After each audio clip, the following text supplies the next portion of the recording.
Tonight we return to the jungle for a huge region matchup. UMS-Wright comes in trying to knock off the number 2 ranked Lions and lock down a possible number 2 seed for the playoffs. Across the field, Williamson wants to preserve a perfect season and move one step closer to claiming a region title. The rubber is about to meet the road, so you better strap in and buckle up. UMS-Wright and Williamson are headed your way for the MCPSS High School Football Game of the Week. Good evening, I'm Al Wheaton, joined by Corey LeBounty. We're so glad you're with us. Corey, this 5A Region 1 race is really tightening up. It's fall Friday night lights here at Williamson High School in the jungle, and it's not going to get any bigger or better than what we're about to witness, because when you're jockeying for 5A Region 1 supremacy and welcoming UMS-Wright to the jungle, we're expected to have a wonderful contest tonight. By no means is this a trap game for Williamson tonight. This is pretty much a good setup for the test they'll have next week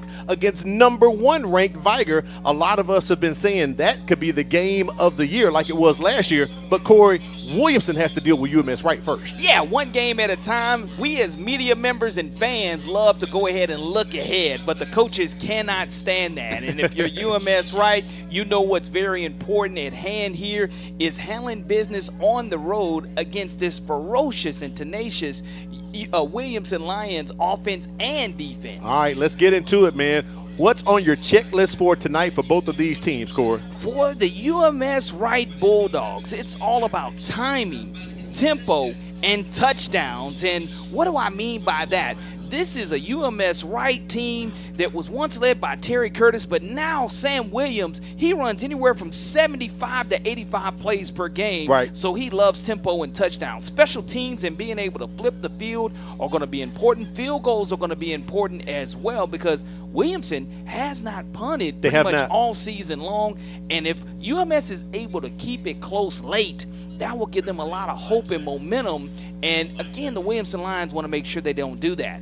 On the opposite side of things, the Williamson Lions are domination of defensive dudes. That's what we've seen. What do I mean by domination?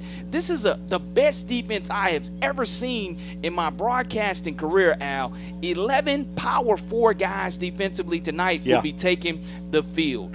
Focus on the flags. You don't want to have an explosive play and have it called back due to a penalty, nor shoot yourselves in the foot and get behind on the sticks.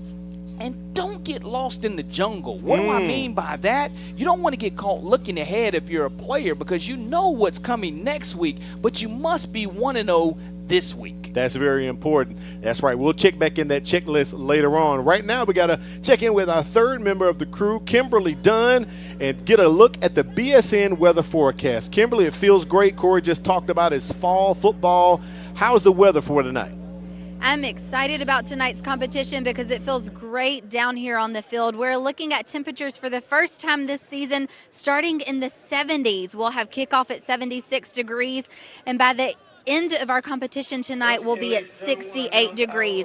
Another amazing factor tonight is this breeze. I'm sure you see it blowing my hair a little bit, but this is going to help keep our players cool and keep them energized for the entirety of the game.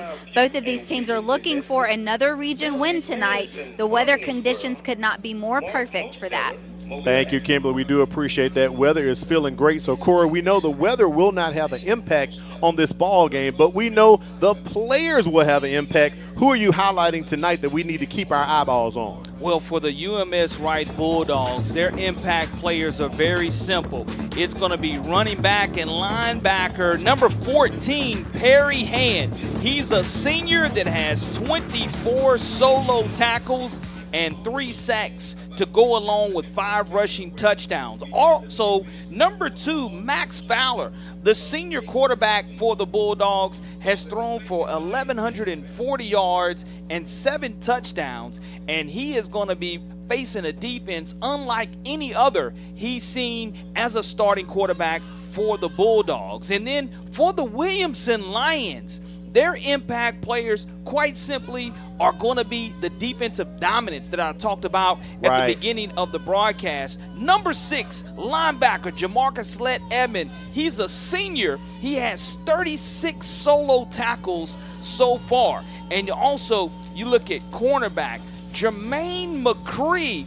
He is an Appalachian State verbal commit. He has 4 interceptions already in the secondary. Yeah. He's looking to add to that total tonight. He is an impact player defensively, and as I mentioned, folks, you're in for a treat defensively because you have seen and will see 11 future Power 4 guys on defense tonight for the Williamson Lions. And speaking of defense, Corey, very rarely do you put up 2 defensive players for your impact players, but this defense is so impactful for Williamson. Listen to this. They've only allowed 2 sacks the entire season, and the entire season they've only given up 180 total yards. That's how they get an average of 2.3 points on defense. Yeah, I mean, you look at what they average on offense, it's good for 3rd best in the entire state of Alabama. Correct. Defensively, it's good for 2nd best in the entire state of Alabama. And I mean, classifications This is 1A through all 7A. classifications 1 through So 7. you won't find a more impressive offensive and defensive display.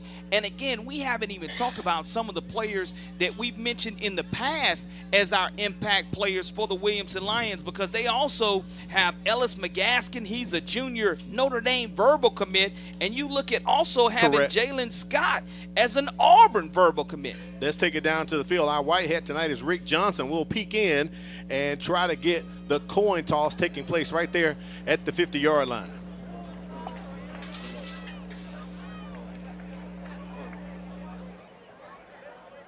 All right, guys. Congratulations on being selected captains of your teams. Help us out with sportsmanship, okay? You know who your troublemakers are. You know who the ones that the coach is always getting on, right? So you guys help us out. We won't have to put flags on it for you, okay? We'll call you black all night because of the color of your shirt. We'll call you white all night because of the color of your shirt. As soon as the play's over with, hand the ball to the nearest official or leave it laying on the ground. Either one. Don't just flip it in the air. Don't throw it the other direction. Leave it laying, okay? Any questions for me before we do this coin toss? All right. You're the visiting team. You're going to call the toss. We have a tails and we have a heads. What would you like to call? Tails. Tails. Tails he calls. It is a tails. You go into toss. You want to receive. Correct. And you want to kick from the clock. Correct. Okay. Hold tight just a second. UMS is one toss. They will be received. All right, got it. Turn your back. Turn your back to that way. And there it is right there. UMS wins the toss, and Coach Sam Williams wants the ball, as you talked about it, Corey. They want to get this high, potent offense on the field first to try to get as many possessions as they can. We'll take about a 60-second break and come back and bring you the kickoff. It's UMS and Williamson. We're live in the jungle. Do you have a student who would benefit from a more flexible learning schedule? The MCPSS Academy of Virtual Learning was created for you. It's reimagining education for independent, motivated, responsible learners in grades 6 through 12. Students can take regular, honors, AP, or dual enrollment courses all at their own pace. And virtual learning doesn't mean isolation. Our teachers know their students and frequently work with them one-on-one. Are you ready to learn your way? Visit our website, mcpssvirtuallearning.com. Hey, Mobile County parents, it's time to launch your little learner into success with the Mobile County Public Schools First Class Pre-K program. If your child turns 4 years old on or before September 1st, they qualify for this incredible opportunity. Online registration begins January 15th, so don't miss out. Visit MCPSS.com for more information and a complete listing of pre-K sites, screening, and selection information. The MCPSS First Class Pre-K program, where big dreams start small. And there are the Lions running on to the field inside of the jungle. Al Wheaton, Corley Bounty on the sidelines. Kimberly Dunn as we bring you this 5A Region 1 matchup. UMS-Wright and Williamson. A great ball game in store tonight. Williamson dressing out about 65 players tonight. They have 13 seniors that they recognize before the ball game. It is senior night here at Williamson, so they recognize the football players, the band players, volleyball, and flag corps as well. They return 8 players on offense and 9 on defense across the field. UMS-Wright comes over here dressing out about 86 players. They have 26 seniors, a very large class here for the Bulldogs, returning 7 on offense and 5 on defense. So, Corey, both of these teams are well experienced. They're well experienced playing each other as well. So we should have a very good contest tonight here inside the jungle. It's time for some 5A football fun, folks. In the fall, under the Friday night lights, doesn't get any better than what we're about to witness tonight, especially here in this brand new stadium called the Jungle here in Maysville. And you look to our right, you will be in the shadows of Lad Peoples Stadium.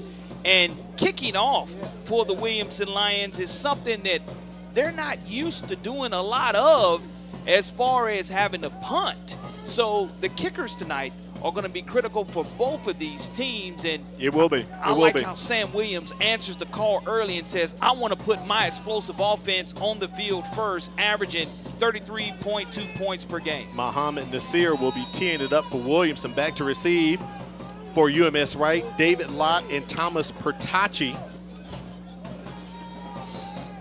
And as soon as we get this kickoff underway, we'll have action. We'll get you the starting lineup for UMS. And Williamson does boot it. Taken by Lott up to about the 30-yard line. Take a look at the UMS-Wright offense. Leading the Bulldogs on the field is junior quarterback Max Fowler. He's a 62% passer with 7 touchdowns and 4 interceptions. Leading rusher running back Richard Scott averages 4 yards a carry with 2 touchdowns and is also the Bulldogs' leading receiver with 41 receptions and 2 scores. Also look out for wideout Thomas Pertacci to make some catches. He averages 10 yards a grab. Up front, the Bulldogs' offensive line returns all seniors from last year, backed up by tackles Christian Holloway and Sam Williams, leading that line averaging 201 pounds. UMS-Wright is +7 in turnover margin. Pressure on Fowler as he dumps it off. That's an incomplete pass. It went forward. Pressure coming from that Williamson defense. It'll be 2nd down and 10 for UMS-Wright. Early from this Williamson defense, based out of the 3-4, Carl Jackson and John Mitchell calling the signals for this Williamson Lion, the best defense in the entire state of Alabama.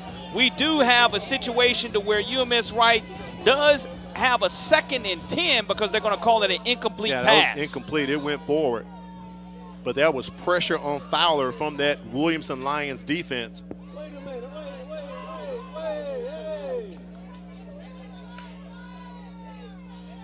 Hand off to Perry Hand, who goes up the middle, picks up a couple for the Bulldogs. A few more. Fumble, ball on the turf, and Williamson says they say that they have it. And we have our first turnover at 11:34 of the ball game. Perry Hand, the second, 6'1", 200-pound senior. I mentioned the amount of touches he has on his 28th rush of the season. This Williamson Lion defense turns him over, and another tenacious turnover by this Williamson Lions defense gets the offense back on the field, and this Williamson Lions offense averages 60.8 points per game. Ball at the 39-yard line. High potent offense. Empty set, 5 wide that they have. Trip receivers here to the near side. Possibly look for some type of screen they may set up, but they go to the opposite side and they get it out. Pass is complete, upended right there. They get it to Keith Donald Jr. He picks up a few. It'll be 2nd down here for Williams. Great job by Sam Davis, the free safety, 5'10", 165-pound junior, making his 15th solo tackle, a couple of yard gains, but huge play. So here to start the game for Williamson and putting plenty of energy in the jungle. Looked to be about a 2-yard completion. Ball's at the 37-yard line. Still another empty set. Dinkins with time to throw. Fires it right across the middle and completes it.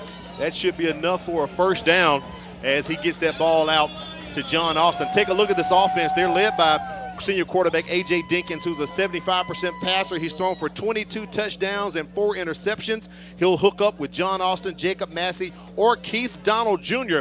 The 3 have combined to haul in 20 touchdowns between them, and Austin leads the Lions with 20 yards of reception when he's on the field. When they run, look for Todrick Withers to get the ball. He averages 11.17 yards a carry. They are +14 in the turnover margin as they hand it off right there, giving it up the middle. No, Jenkins on the run, I believe. No, that was a run by Withers. There it is. It was a handoff there, and John Austin made the first down catch, his 28th reception 5'10", 170-pound senior, and you can see how quickly Williamson is going timing and tempo as well. They're doing their own version of it, keeping the pressure on the Bulldogs. Second down and about 8 yards to go here for Williamson. Play clock under 10 seconds. Toss it out to Todrick Withers. I think the field turf may have gotten him, Corey, before he got to the 20-yard line. Yeah, nice tall sweep design, but a great defensive stop coming up to make the play. David Lott, 5'10", 145-pound senior, along with Kaplan Reed, making his appearance felt from his Mike linebacker position, and it's money down, 3rd and 4. UMS-Wright has to find a way to make this Williamson Lion team go 4 and out. Ball on the 22-yard line. They do a direct snap. No, it's a touchdown. And that's a touchdown as they get it out and get the score to Jacob Massey. That's his 5th touchdown of the season. 5th receiving touchdown for Massey. Coming out of the backfield, the 5'11", 180-pound sophomore. Look at the great route. And Dinkins knew he wanted an audible on the play. He puts it on the money and catches Massey in stride. It's a quick strike by this explosive Williamson Lion offense. Muhammad Nasir on for the extra point. And Williamson getting points off turnovers early in the first quarter. Kick is up. And the extra point is good. Williamson, points off turnovers, 7-0 early in the first quarter is our score. 9:30 remains here in the first quarter. Looking for unforgettable food and flawless service for your next event? Woodyard Catering is Mobile's top choice for personal chefs and customized catering.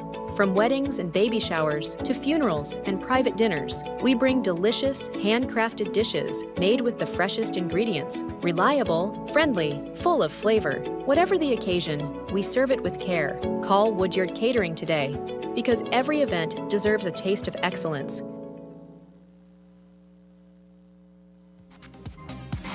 They call it points off turnovers, and Williamson just gave it to you.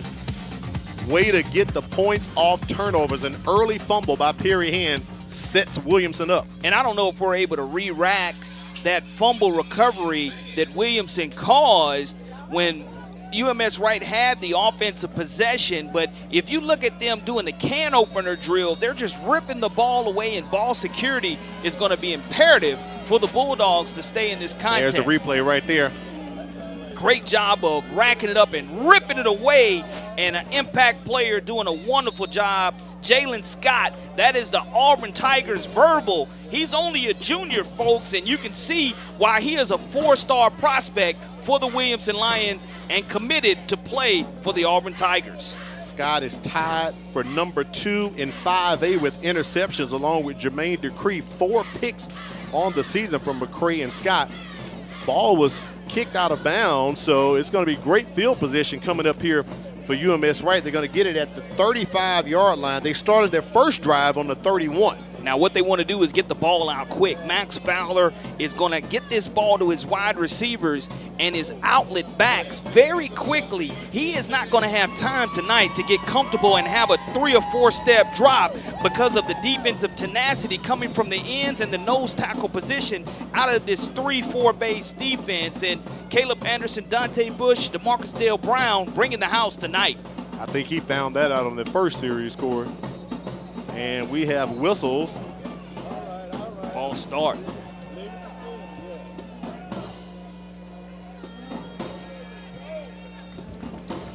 Snap. False start. Offense. Replay first down. That'll push the Bulldogs back to their own 30-yard line. So it'll be 1st and 15 coming up here for UMS-Wright. And that's what you want to stay away from, long down and distance situations. Handoff, play action. Pass incomplete. Williamson saying they picked it off. Intercepted. And it is intercepted. Did not hit the ground. Our second turnover as Max Fowler throws his 5th interception of the season. And I think that's going to be by Reginald Ward III, number 13, coming away with the interception. And that's his 2nd interception of the season. You look at number 13 off of the tip drill, the quick release, it's too high, and he gets both hands underneath it to scoop it up. The 6'2", 205-pound sophomore comes away again with a huge turnover for Williamson. And I will flip my flip chart back over to the Lions as I had to do on the first series. And Williamson literally not waiting to get punched in the mouth. They're punching the Bulldogs in the gut right here. Dinkins with the quick pass. They're trying to set up the screen. They do a nice reception right there by Keith Donald Jr. We do have a flag on the play here on the near side on the Williamson side. Probably going to be a holding there on the Williamson wide receivers, and we'll get our call here. And, again, great job of seeing it in. You just have to play with your hands on the inside of your body and not get a hold of that jersey. Holding. Offense. 10 yards. Spotted a foul. Replay first down. So that'll push Williamson back to the 44-yard line.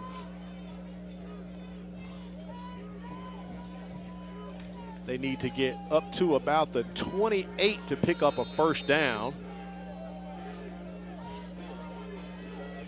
So first and about 16 here coming up for the Lions. Last week, number 1, Todrick Withers rushed for 263 yards and 3 touchdowns. He's an explosive runner for the Williamson Lions. And Dinkins is just going to keep that one, pulls it out of the belly of Withers to surprise the Bulldogs and gets up to the 30-yard line. That's about a 14-yard pickup by the QB. Folks, if you want to see a great RPO, a run-pass option, how he held it in the belly and then released it, great job by the senior quarterback. 2nd and 2, setting up another screen, more like a tunnel screen. That one, I believe, is going to be stopped right at the line of scrimmage, just past it. No, I mean by the first down marker. So it's enough with that catch by Keith Donald Jr. They get enough and they move the sticks. Captain Reed, the Mike linebacker, he's a senior coming up and making the tackle, but the Lions continue to march here in the jungle with 8:30 remaining. Ball at the 28-yard line, trying to knock on the door of the red zone. After this play, we'll take a look at the UMS-Wright defense. Withers just to the left of Dinkins. Pass complete. Gets it out to John Austin. That UMS-Wright defense, they play a 3-4 with Stinger linebacker Perry Hand leading them in all major categories. He's the leading tackler, has 10 tackles for loss, 3 sacks, and 4 interceptions. Helping him out is Bandit linebacker John Ellis Pritchard and nose guard Andrew Cook in the secondary. Cornerback Hayes Howard has 5 tackles for loss and 2 sacks, while Rover David Lott will patrol for picks. He has 1 and 1 fumble recovery as well. The Bulldogs have 7 takeaways on the season, and the defensive line averages 201 yards across the front, but they can't stop Todrick Withers as he gets up to about the 11. He's going to be down. That's not a fumble. The ground cannot cause a fumble. He's down. Well, you can see how strong Withers is, and I had an opportunity to see him without a helmet finally at the Crichton Optimist Club dinner, and we'll talk about him a little later, but I mentioned him rushing for 3 touchdowns and over 250 yards, picking up another Williamson Lions first down as they get into the red zone once again. Look at how strong number 1 is. He's a verbal commit to West Alabama, and you can see his elusiveness and his strength. Tonight's contest will be interesting to see if he gets stronger as the game goes along. Play clock under 10 seconds as Withers ties his shoe. It's 1st and goal from the 10. They give it to Withers, and he's going to be tackled right at the line of scrimmage. No gain on the play. Phenomenal pursuit there by the UMS-Wright Bulldog defense, and that's huge. Bennett Rowe, the defensive end, 6'1", 190-pound senior, was able to come away with that tackle. And when you are in the jungle and it is 2nd down and goal to go, the entire playbook is wide open for offensive coordinators Marcus Cook and Jamal Henry. And again, they're averaging 60.8 points per game. Williamson bringing in the big boys, Ellis McGaskin and Jamarcus Led-Edmond, and I believe they're going to call a timeout to discuss it. Timeout signal right here. Our first timeout of the ball game. That's their first yard timeout at the half. At 6:52 remaining in the first quarter. Let's check in with Kimberly Dunn. She's down on the sidelines with a familiar face. Who you got, Kim? Hey guys, I'm here with the athletic director for Mobile County Public Schools, Brad Lowell. Thank you for being with us here tonight. Yeah, happy to be here. Thank you. So we have a lot of things happening in Mobile County Public Schools, and as the athletic director, you get to see all of it unfold. Why are sporting events such as this important for students and for the community? It just brings the school and the community together, and it gives our students opportunity to showcase their skills and talents, whether they're in the band or on the field playing different sports. And so it's just an exciting time of year, and we're getting into October now, so you're getting toward playoff season, and we have our middle schools that are competing for championships in the fall, and our high schools in the fall sports are also getting into the crunch time of the year, so it's exciting. Yeah. And speaking of middle school, we have our middle school football playoffs next week, and then also our girls flag football playoffs. So how have those sports been competing this year? Yeah, it's great. Of course, flag football for the girls has grown every year, and we're excited about that because that's what we're trying to do. We're trying to get our female athletes more opportunities, and it's excited to see that flag football is one of those that has encouraged a lot of our female athletes to come out and play. And of course, they'll have their little championship on Tuesday next week, and then our boys football middle school team will compete on Thursday. So. Exciting things going on. I know one of the things that our parents often think of is safety when it comes to sports. So how is Mobile County Public Schools making sure that these student athletes remain safe while playing the game? Well, we have a great safety and security department for Mobile County Public Schools, and they do an absolute phenomenal job of making sure that our students and parents and anybody that comes to our sporting events are safe and leaves here, excited and with a good time. Well, thank you so much for taking a moment to talk with us. Let's enjoy this 5A region matchup. Yep, thanks for having me. Appreciate it. Thank you, Kimberly. Brad sharing a lot of information right there. A lot of championships and things are taking place, so we'll have some graphics and some more information about that later on. Williamson picks up a penalty, pushes them back to the 12-yard line. It's going to be 3rd and goal from the 12. There's a look at our officials tonight, led by Ricky Johnson and his crew. Handoff up the middle goes Tydrick Withers as he gets it. I'm sorry, that's not Withers. That's Jermaine McCree right there. Yeah, they bring him over from defense. Yeah, they have kind of alternated out, and now you're at a 4th and goal to go. So special teams, we'll see if Williamson says, look, we're in the red zone area. We have the #1 defense, we believe, in the entire country. So we're going to go ahead and roll the dice and say, hey, let's go ahead and run our best goal line package right here on 4th and goal to go, Al. 4th and goal from the 8-yard line. Withers back in the ball game just to the left of A.J. Dinkins. And he zips it. And that is going to be a touchdown completed to Robert Lucas. Picks up his 2nd touchdown of the season on 4th and 8. Williamson goes for it. Corey, on the season, they are 50% on 4th down. They're 5 for 10. Well, tonight, they make it 6 for 11. Look at the slant and look at the lick he takes to hold on to the football. If you're going to get hit that hard by Kaplan Reed, you might as well go ahead and catch the football. Robert Lucas was able to do that. His 2nd touchdown of the season, his 9th reception, gives Williamson a big-time early lead here in the jungle, and they have capitalized off of 2 UMS-Wright turnovers to take this commanding lead early. High snap, and Nasir puts it up over the crossbar. Our score, 14-0.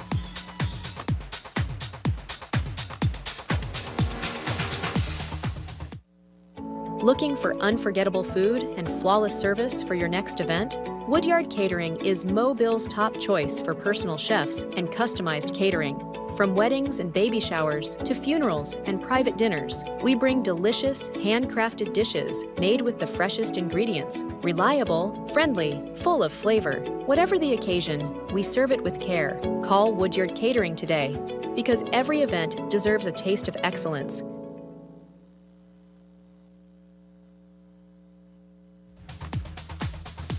Back-to-back scores for Williamson off of back-to-back turnovers from UMS on their first 2 series.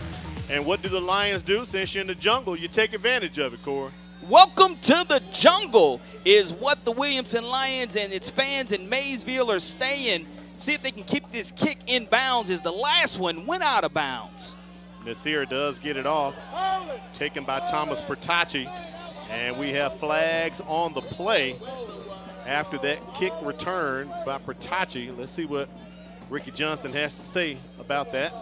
And I will say what I have to say here is the Williamson Lions have outscored their opponents 202-0 in the last 3 games, and that sounds as delicious as Jersey Mike's subs were this afternoon. I believe the call is against UMS-Wright. So it's going to push them back a bit after that kickoff return.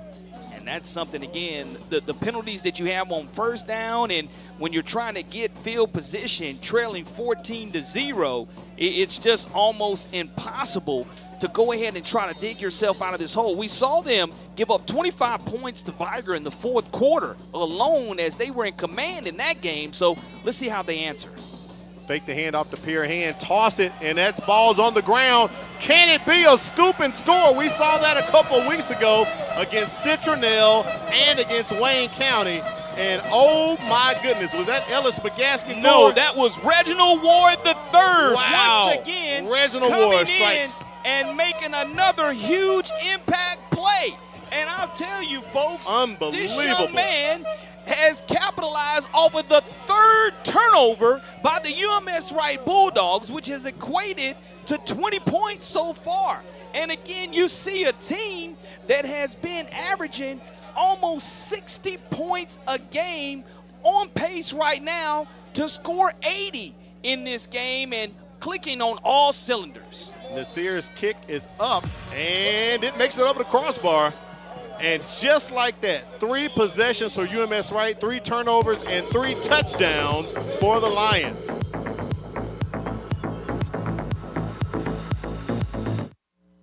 So I wasn't ready for my math test. Didn't know that it was going to come to this. I mean, it was just a phone call so I could get out of testing. Threatening harm to a school, even as a prank, is a crime. Mobile County law enforcement treats school threats seriously, leading to investigations, arrests, and legal consequences. Think before you act. One moment of bad judgment can have lasting consequences. If you see something, say something. Speak up. We got to thank Jersey Mike's for being on the team with us. Jersey Mike's is hiring. Work with one of the best companies in the country. Great pay and benefits. Stop by the Dolphin Street or Airport Boulevard location to apply. Tell them Al and Corey sent you. Jersey Mike's, a sub above. Also, we want to thank BSN Sports with team apparel and equipment from baseball to volleyball and all sports in between. BSN Sports, the heart of the game. Visit them online at bsnsports.com. We appreciate you tuning in to us tonight. If you're watching us across the country or in the area, drop us a line. Tell us your name. Let us know where you're watching at. We'll give you a shout out. And we might want to hurry up because at this rate, Corey, I didn't think I would say it. Will we have a running clock tonight? It's very possible, because this, again, Al, I have said it since week 0 for UMS, which was their first game of the season, after seeing them play spring.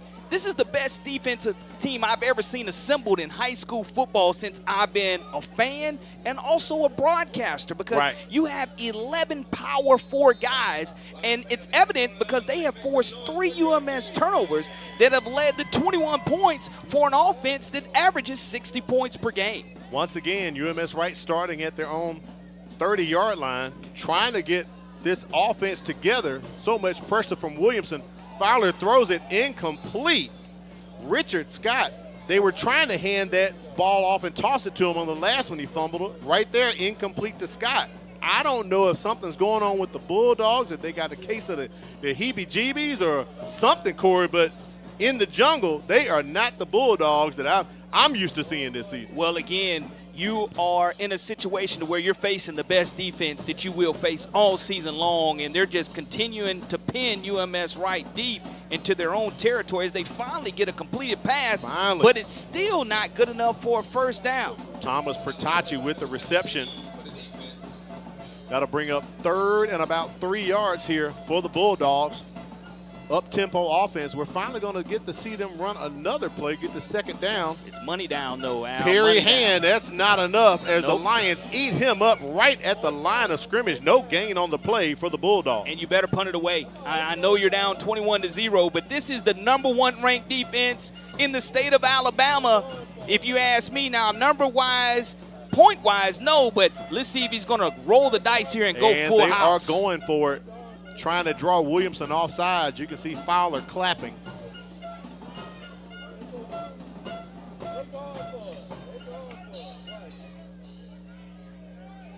Flanked by Perry Hand and Richard Scott. Fumble, snap. They're going to just eat Fowler up. No, he escapes.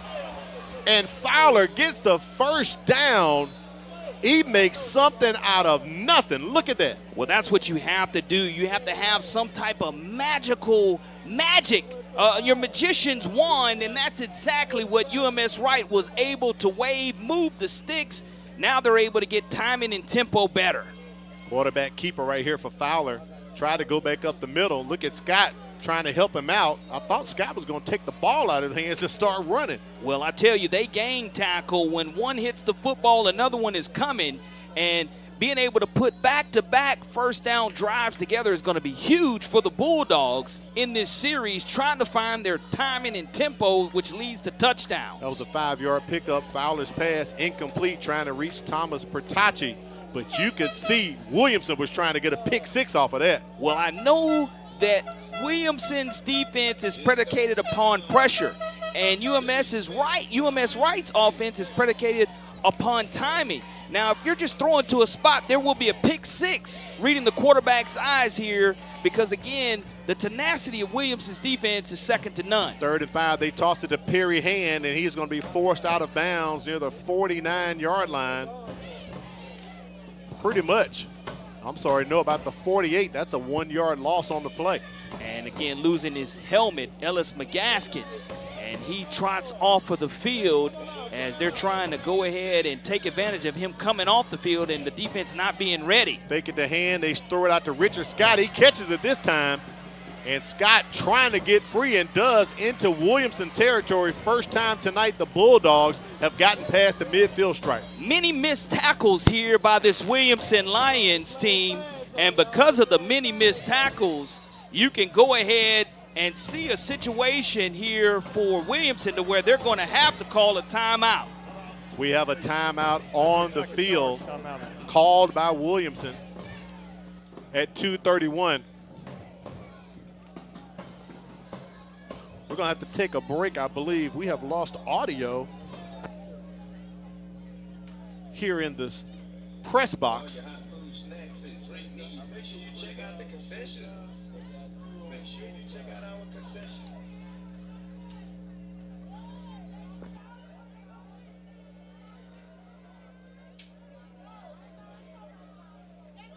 Also, once again, special shout out to Mobile County Public Schools TV.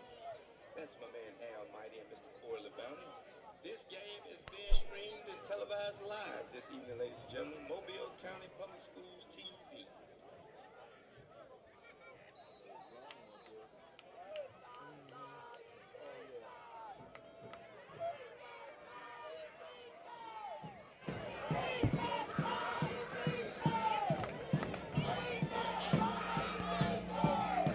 That our audio should be back up, Corey, so perfect timeout right there called by Williamson to let my man Fran Conaway put some duct tape on it and putting some duct tape on Max Fowler. He fumbled it. He fumbled it.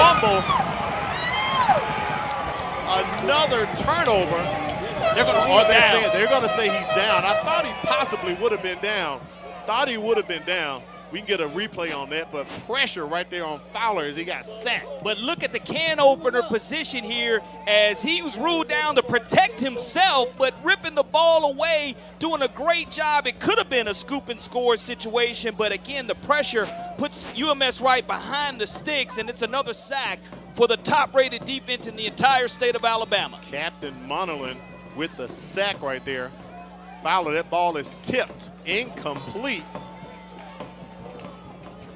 And I will say, you know, you mentioned the senior offensive line for UMS-Wright. Right. Christian Holloway, the left tackle, 6'1", 225-pound senior, being one of the leaders, but you never faced a defense with the type of tenacity here, and you're at a long third and long.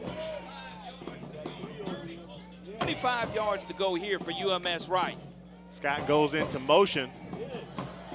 Fowler escapes. No. Pressure. Now he escapes. He's got some room. Eludes a few of the Lions as he gets back close to the original line of scrimmage. Doing a phenomenal job of making the black jerseys miss. Watch Fowler, folks. He's dancing around the pocket. He evades the sack of Bush, and then he continues to keep his legs churning, making defenders miss. And because of it, he's able to pick up extra yardage, but it's going to bring up 4th and 9. This is the second 4th down possession here for the Bulldogs. Actually third, but they're going to bring out their kicker Kingston for Fan. a 46-yard field goal. This kid is #1 in the state in field goals and ranked number 10 nationally. And he is going to be good. UMS-Wright on the board, a 46-yard field goal from Kingston Fan. 10 out of 11 on the season, long of 43. Great 3 points for UMS-Wright. Your experience is valuable, and now it pays. Have you taught at a private school, another district, or even retired from teaching? Mobile County Public Schools is now offering higher pay for your previous experience. That means you can step into the classroom at a higher pay level because your experience matters. Don't let your hard work go unrecognized. Apply today and start earning what you've worked for. Visit mcpss.com/job opportunities for more information.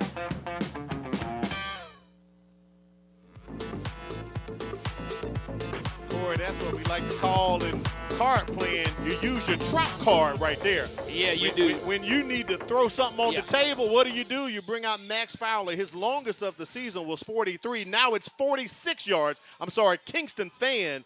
That's why that kid is #1 in the state with field goals and ranked number 10 nationally in field goals made. And I had a chance to recognize him at the 68 Ventures Bowl 1st and 10 banquet this past Monday, and you can see why we recognize him as the special teams player of the month, kicking a 46-yarder under duress because Williamson has blocked over 9 kicks this season, and we'll see here the difference that this squib is going to make. I was trying to say they're probably going to go for an onside squibber, and no surprise there.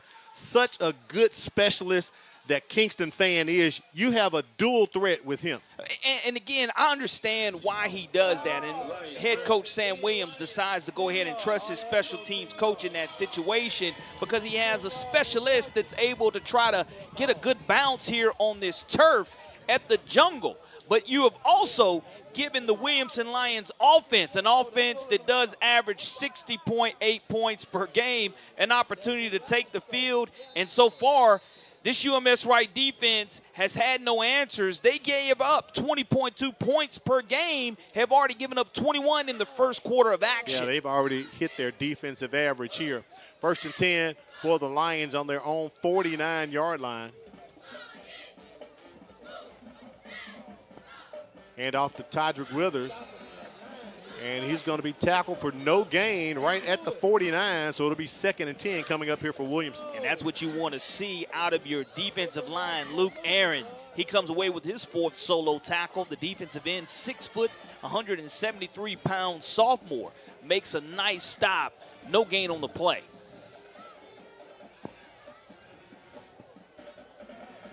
Dinkins taking his time, looking to the sideline to get the call. Very explosive first quarter that we've had here on the campus of Williamson High School. Dinkins pass incomplete. Tried to hook up with John Austin. Stops the clock at 15 seconds. 3rd and 10 here for the Lions. Fourth-year head coach Antonio Coleman has done a phenomenal job. And, again, he won't get his 5th shutout of the season. But, again, outscoring opponents 202-3 over the last 4 games now. That's just a tremendous and remarkable stat. Williamson fan base getting excited here on the home side, encouraging their Lions. They want to pick up this first down here on 3rd down. They're 54% on 3rd down for the season. They rarely have to get to. They typically do most of their damage on 1st and 2nd down. Dinkins out of the backfield. He scrambles out of bounds at about the 47-yard line. Not enough for a first down.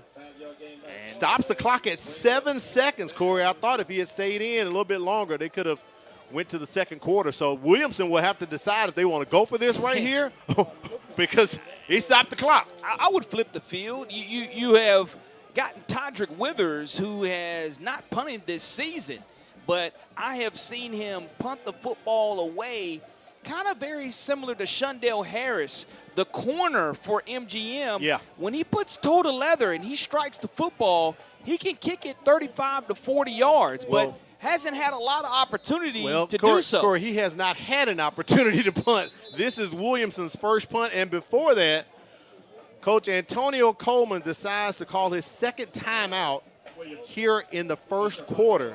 And I think this is very smart right here. 7 seconds, you're kind of in no man's land. You kind of want to make the right call. Let's check in with Kimberly Dunn right quick. What you got, Kim? I was able to catch up with both of the coaches before tonight's competition and ask them what are the things they needed to do to get this win tonight. Coach Coleman said that they had to run the ball, be physical up front, and stop the run and be strong in all aspects of the game, especially their special teams. And then on the opposing side with Coach Williams, he said that they needed to have a fast start, play big, and tackle in space. So both of these teams know what it takes to get it done. We just got to see the UMS team clean it up tonight in order to have a more competitive football game. We did some math this week, and out of the 6 games that Williamson has played, they have scored 365 points in just 6 games, as opposed to the total for their opponents, which was only 14. Thank you, Kimberly. We appreciate that extra homework. 4th down, Todrick Withers in the ball game. I don't know if they're going to try to catch him and surprise him and do a push. And there it is. They switch in a punt formation trying to surprise UMS. So, Corey, here we're going to witness the first punt of the season for the Lions. And a great punt from Todrick Withers. Will they be able to get to down it before it hits the end zone? And it's a touchback. But a great effort right there by the Lions. But you can see what I was talking about by his ability to strike the football, because I've seen him in warm-ups. I've seen him at practice. I've seen him kick 45 to 50-yarders, and that being his first of the season, that's going to look good on the average. It will. A very exciting first quarter. Williamson up 18 points. 2nd quarter action headed your way. Don't move. There's a lot to like about Mobile County Public Schools. What I enjoy about Mobile County School is the extra attention my teachers give us to help us learn. Teachers are liking their access to technology, and students are liking the quality of their education. I like the technology that's been incorporated into my education. And since 1826, you have trusted us to prepare your child for their future, and we like that. Mobile County Public Schools. We are learning today, leading tomorrow. Thank you. You're welcome. Ayla, hi. Oh, hi, Sierra. How are you? Good. How are things? Things couldn't be better. What do you mean? Well, I just started this new job as a school teacher with the Mobile County Public Schools, and it has been a life changer. Great benefits, the hours are great, and great students. Just overall, it's a great opportunity. Oh, wow, that sounds great. Yeah. I'm going to look into that. You should. For more information, visit mcpss.com/job opportunities. 1st and 10 for the Bulldogs from their own 21-yard line. They toss it out to Perry Hand. He picks up a couple of yards on 1st down, brings up 2nd down here for the Bulldogs. And we mentioned Perry Hand. the young man who plays offense and defense for the UMS-Wright Bulldogs. Perryhan II, showing his versatility, going to be on the field all night long for the Bulldogs. Averages 6.4 yards a carry. And UMS keeping the ball on the ground. Logan Lofton with that run right there comes over from his tight end position.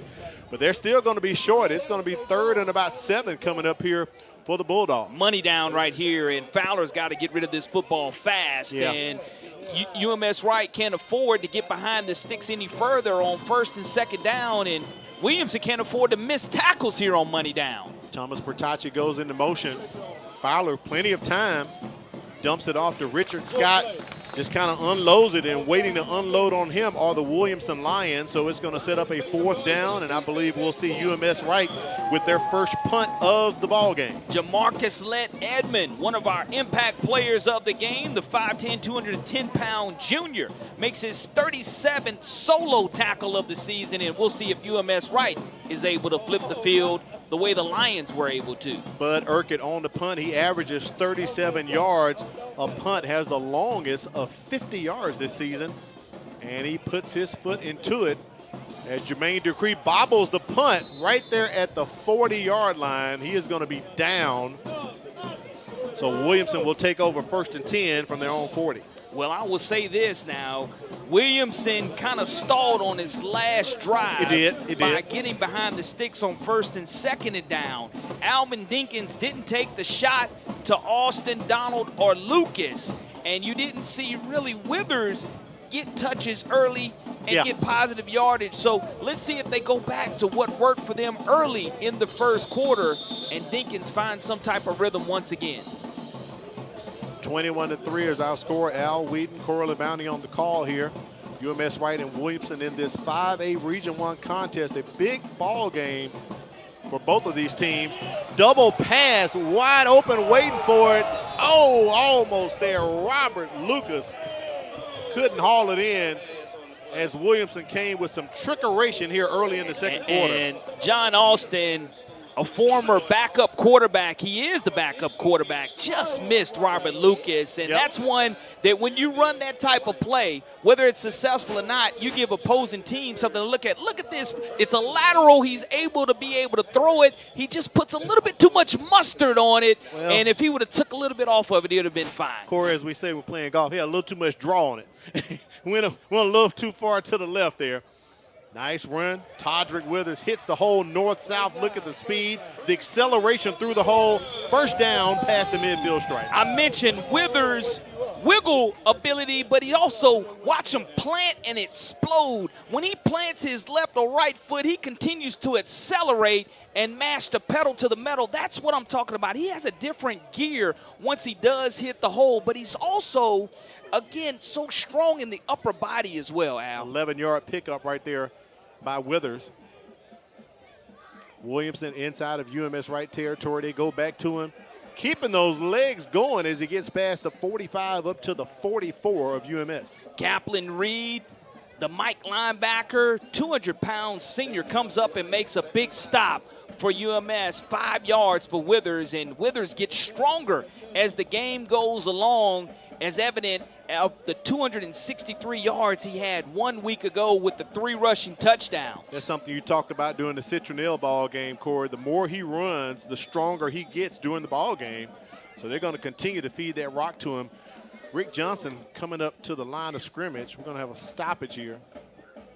They want to make sure what down it is. I think it's 2nd down, Corey. I think it's 2nd down.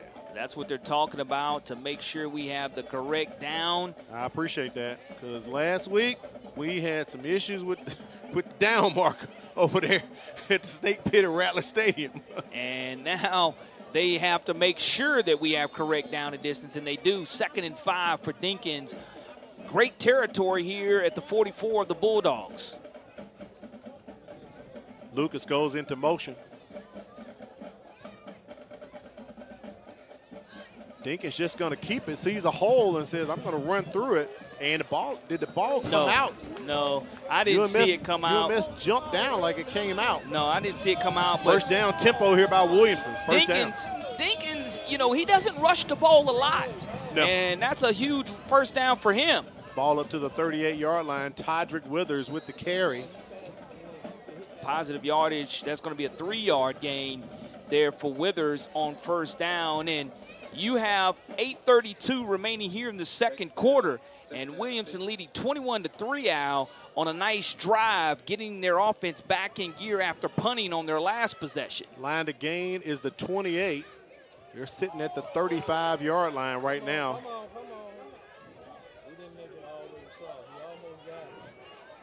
Lions have taken advantage of 3 UMS-Wright turnovers to get scores tonight.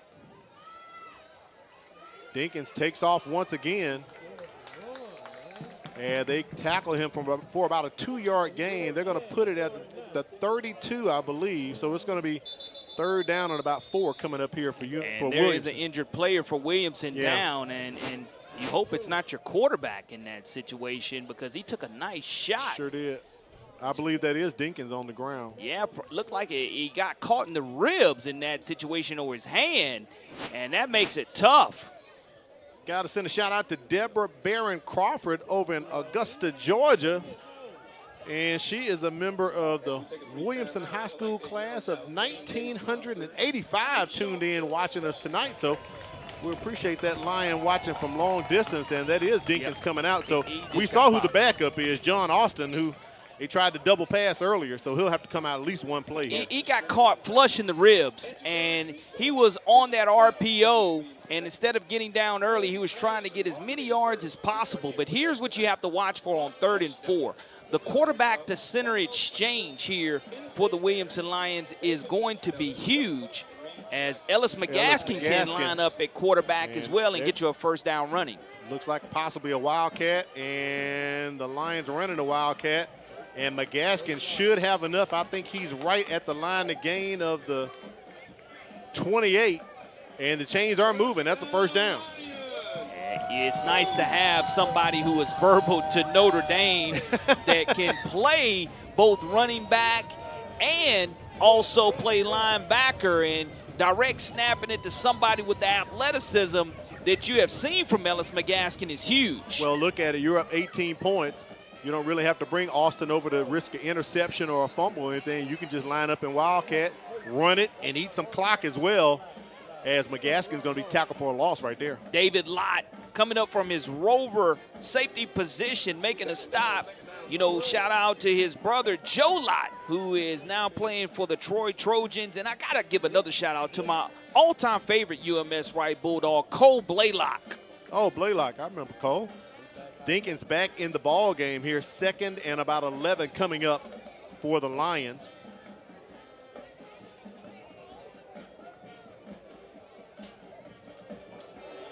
Dinkins with time. They're telling him, put it up, put it up. And the pass is completed to John Austin, who averages 20.22 yards per catch. And that explains that they were at the 28, and now they're inside the 10, knocking on the end zone once again into the goal. Withers. And Withers down to about the 4, Corey, on that carry. And that's exactly on that RPO. He couldn't decide whether to go ahead and let it go. But if you're a quarterback that just took a lick, as Dinkins did, go ahead and hand it off to your running back and let him do his due diligence there and have an opportunity to score there. And I know this, Al, that because of Dinkins' toughness here in the red zone, he wants to score, but you have a running back who is a phenomenal back, and he'll go ahead and he'll get you into the box. Direct snap to Todrick Withers. Takes it north-south right up the hole. They're trying to give him the extra push, and that's going to be a 4-yard touchdown for the Lions. Todrick Withers with his 12th rushing touchdown of the season. This young man can just flat out go, and don't let his 5'8" demeanor fool you. Just low center of gravity. Look how low to the ground he gets. A good push from Braylon Broom, Amari Spencer-Westry, Ja'Cory Herman, Cordarian Dixon, and Braylon Nelson up front. The big nasties moving the trenches and getting Withers into the box. Nasir on for the extra point.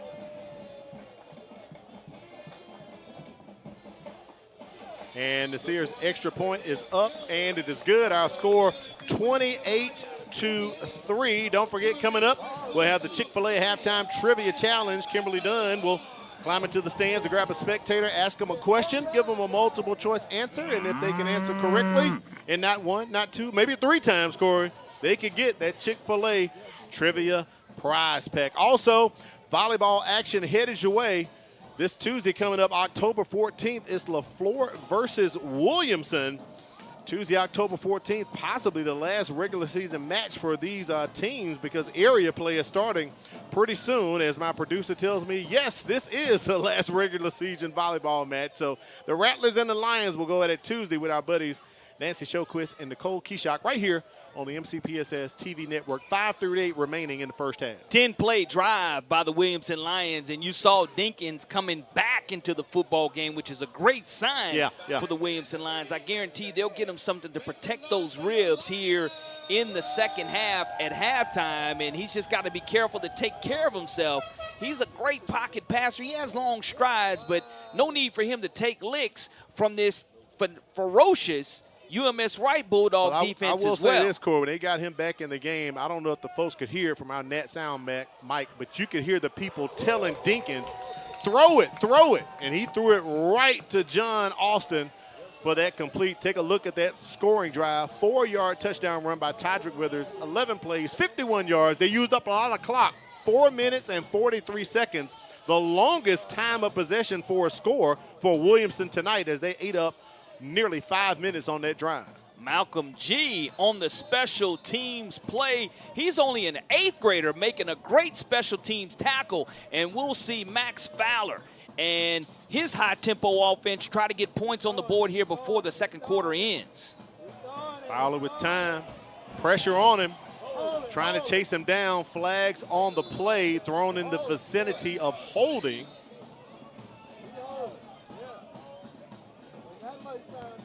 I think that one is going to push UMS back a couple of yards. DeMarcus Dale Brown in pursuit. Man, he was hunting Fowler down, boy. Hey, you know. Holding on the offense. 10 yards, previous spot. Replay first down. You see the defensive end.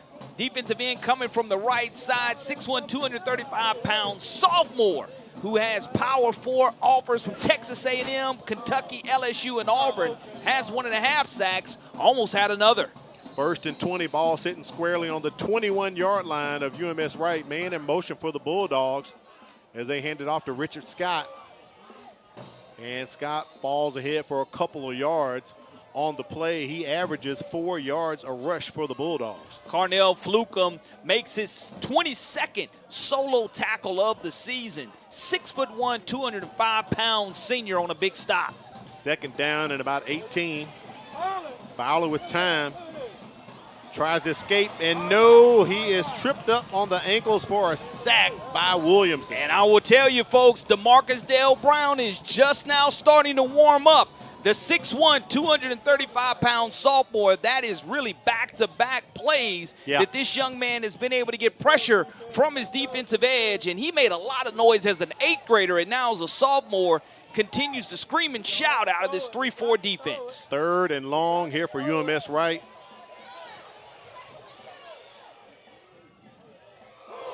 Pass complete, and you can hear the crowd say boom with Jermaine McCree laying the boom right there with the tackle right at the 30-yard line. Hey, he's making music like Jermaine Dupree does off of that hit. It's music to Williamson Lions fans as they said boom, and lowering the boom in the back is Jermaine McCree, the Appalachian State verbal commit.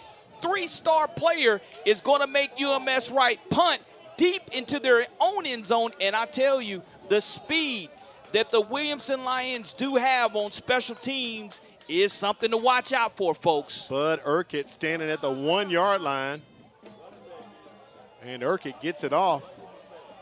Nice punt right there. McCree fields it at about the 47, and he's going to be flushed out of bounds right here on the Williamson sideline. And the Williamson faithful calling for the flag, and they do get it. You just can't hit that late. That's going to be a free 15 yards. A free 15 yards for the Williamson Lions. I think it's going to be a late hit or a hold there.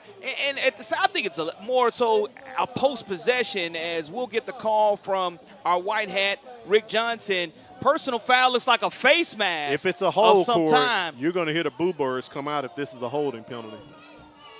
But I know it was he's coming to this side now to take a look, and if that's the case, we'll probably have offsetting penalties. You got one on the far sidelines as well. I think that's the holding on the far side. But that was definitely a late hit here on the near side. So Rick Johnson and his crew, they're going to clear it up. 3:38 remaining here in the first half. Williamson beat UMS-Wright last year 20-9. They've met 8 times, and UMS-Wright leads the series 5-3.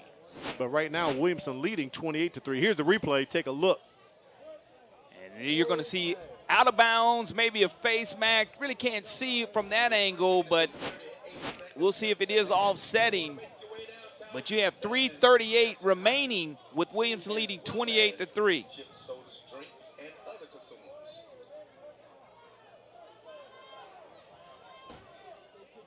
Pretty much this ball game in the first quarter, all turnovers by UMS-Wright on each of their 3 possessions that led to 3 scores for the Williamson Lions, which was quite an interesting way to set the pace, something we did not anticipate happening, Corey, but it happened and unfolded right in front of us. Here's the call from Rick Johnson.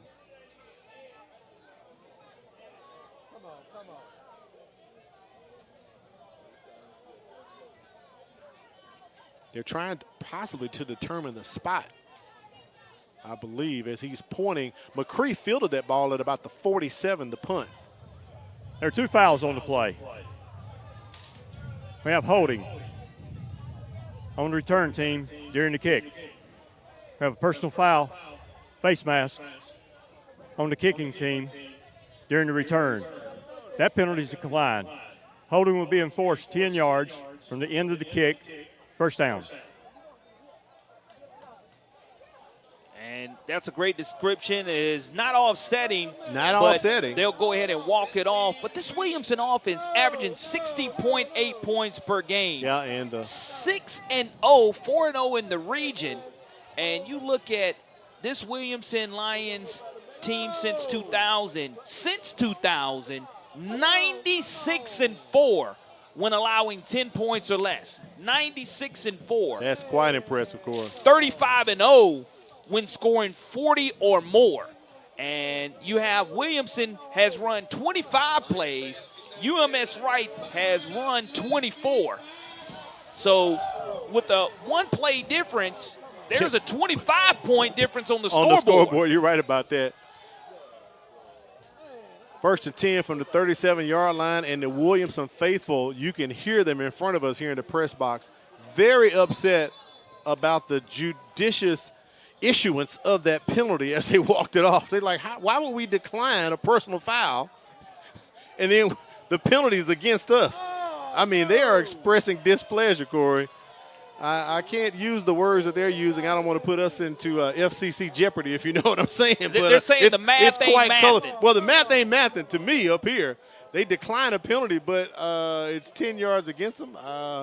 It's quite interesting. It's a head scratcher, Corey. We'll have to talk to Rick Johnson after the ball game, get an explanation on that one.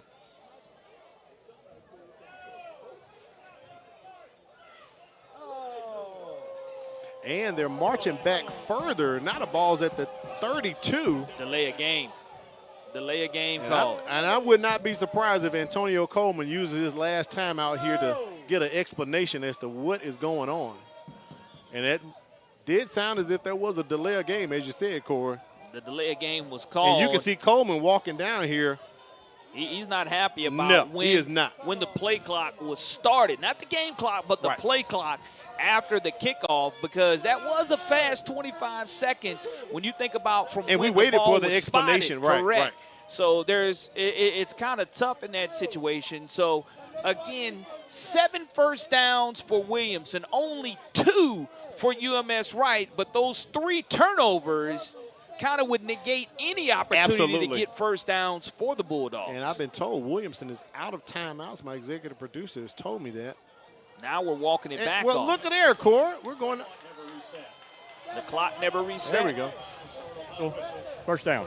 But it's still at the 37-yard line. Great communication by the crew, getting it right, and that's all you could ask. Got to. For in this situation. Just get it together as a crew, and that's why you have teammates. Together, everyone achieves more, and you don't bring out the boo birds. Man in motion for the Lions. Pressure on Dinkins, and he gets it out just in time at the last second. Pass caught by Keith Donald Jr. Keith Donald delivering the blow at the end of that on the corner, who tried to come up and make a play, but with 3:30 remaining here in the second quarter. Look, watch this, number 12, folks. Great job by Dinkins keeping his eyes down the field, but watch him deliver. Boom, right here, a knockout blow like a bowling ball, knocking over 2 UMS-Wright defenders. 1 yard pickup on the reception there for the Lions. Ball's at the 38. Double stack receivers, they hand it off. Up the middle goes Todrick Withers past the 40-yard line up to about the 42. And Withers able to wiggle his way for a few, but the sign across the way says, wipe out Williamson. And that's a hard job to do here in the jungle, as on money down, 3rd and 5 with 3 minutes remaining here in the second quarter. This, to me, will determine where we go into halftime from a momentum standpoint. Can UMS-Wright stop this Williamson Lion potent offense? Trip receivers to the top for Williamson.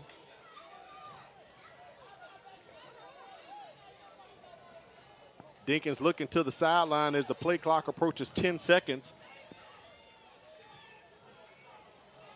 Pressure on Dinkins. He escapes. He has a lot of room, and he throws it, completes the pass into UMS-Wright territory, and a late flag comes out after the grab right there by Jacob Massey. Jacob Massey again slipping out and making another catch. We've seen him have a touchdown earlier, I do believe, and now he comes away, and it may be a personal foul because there was nothing but one defender, one offensive player, and that was Massey in the vicinity of the catch. So I didn't see where the flag was thrown, but it definitely was a first down there. Right around the 40, I see the flag being picked up.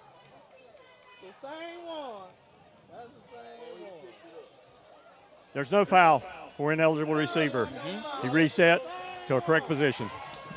So no foul. They were looking at an ineligible receiver downfield. There's Sam Williams right there, shot at the head coach for UMS-Wright. Trying to get things done, but Dinkins is getting it in gear now, finding rhythm after being injured. Ball at the 39-yard line of UMS. Withers with another carry, picks up 2 on the play. Getting to that second level as Kaplan Reed is the one making the stop for the Bulldogs. And as you look at now, only a couple of yards being gained there on that carry, it's going to be a huge task here for the Bulldogs to stop this explosive offense of the Williamson Lions, 2nd and 8. Under 2 minutes remaining here in the first half. Williamson being deliberate, taking their time, using as much clock as they can. Blitz coming in. Will they pay for it as he tries to connect with his receiver, Keith Donald Jr.? They had a straight beeline to A.J. Dinkins. I will say this, folks. Todrick Withers picked up the blitz at the last minute, and that's what you have to be able to do as a running back, to protect your quarterback. Not only be an offensive weapon, but you can be even more of a weapon with effective blocks, and that was just a Hail Mary jump ball, and UMS-Wright did a good job of defending. Yeah, Dinkins really couldn't step into it like he wanted to because the pressure was on him, and that sets up 3rd and 8 here for the Lions. They're 54% on 3rd downs this season. Play clock down to 5 seconds. They get the snap off, trying to set up a screen. That ball's a bit too high for Todrick Withers, and it will take Williamson to 4th down. Sitting in no man's land, I expect them to go for this one, Cora. Luke Aaron, the defensive end, does a tremendous job with this pressure and disrupting the timing on that play. And we saw Withers flip the field just moments ago with a close to a 45 or 50-yard punt. But right here to end the second quarter of play with 1:37 remaining now, being in Bulldog territory, you have the offensive weapons at your disposal. You just have to be able to protect Alvin Dinkins and give him time and not make him scramble, because if he gets comfortable in that pocket, it's going to be trouble for the Bulldogs. Williamson decides to punt, and UMS-Wright is saying it should be a delay of game. The play clock was down to 0. Play a game. Offense, 5 yards. So that'll Replay push 4th down. That'll push the Lions back 5 yards here, and Williamson will leave the punt team out on the field. Well, I would say this too. It was a benefit because Withers didn't have his correct kicking ball in the game, as after that tie or delay of game penalty was made, he tossed the ball over to the sidelines and said, hey, get my kicking ball in. Yep, this is only their second punt of the entire season. Let's see what that average looks like after this one. Thomas Pertacci setting up at his 10-yard line. Nice punt right there by Withers. Pertacci fields it at the 10. And that's going to be a face mask against Williamson. The young man apparently, unfortunately, got his hand on the face mask of Thomas Pertacci. Just being able to slip underneath the defender and grab either the horse collar or the bird cage, one of the two. Nonetheless, it will give UMS-Wright better field position than they had by fielding the kick originally. They'll get a free 15 on top of that return right there.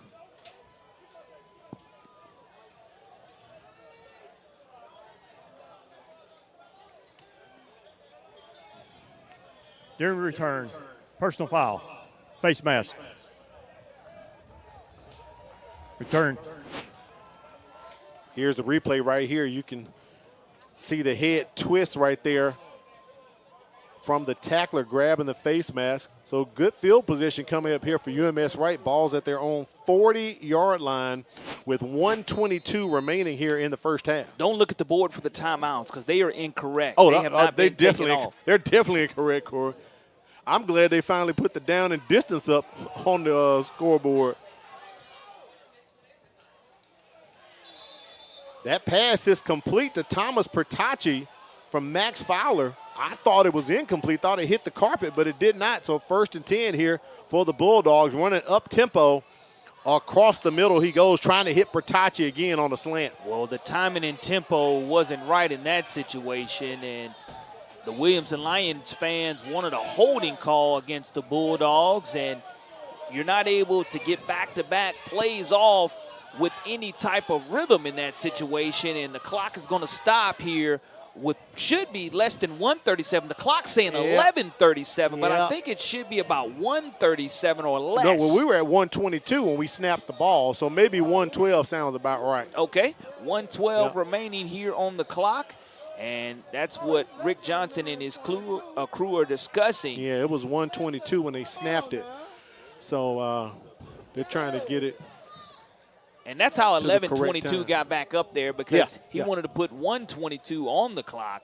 And, Al, that's just great eyes by you noticing where the clock time was. But no matter what down it is, as far as whether the clock is running or stopped, it's still 3rd down on the Bulldogs' 47-yard line. Yep, 3rd and about 2 coming up here for UMS-Wright.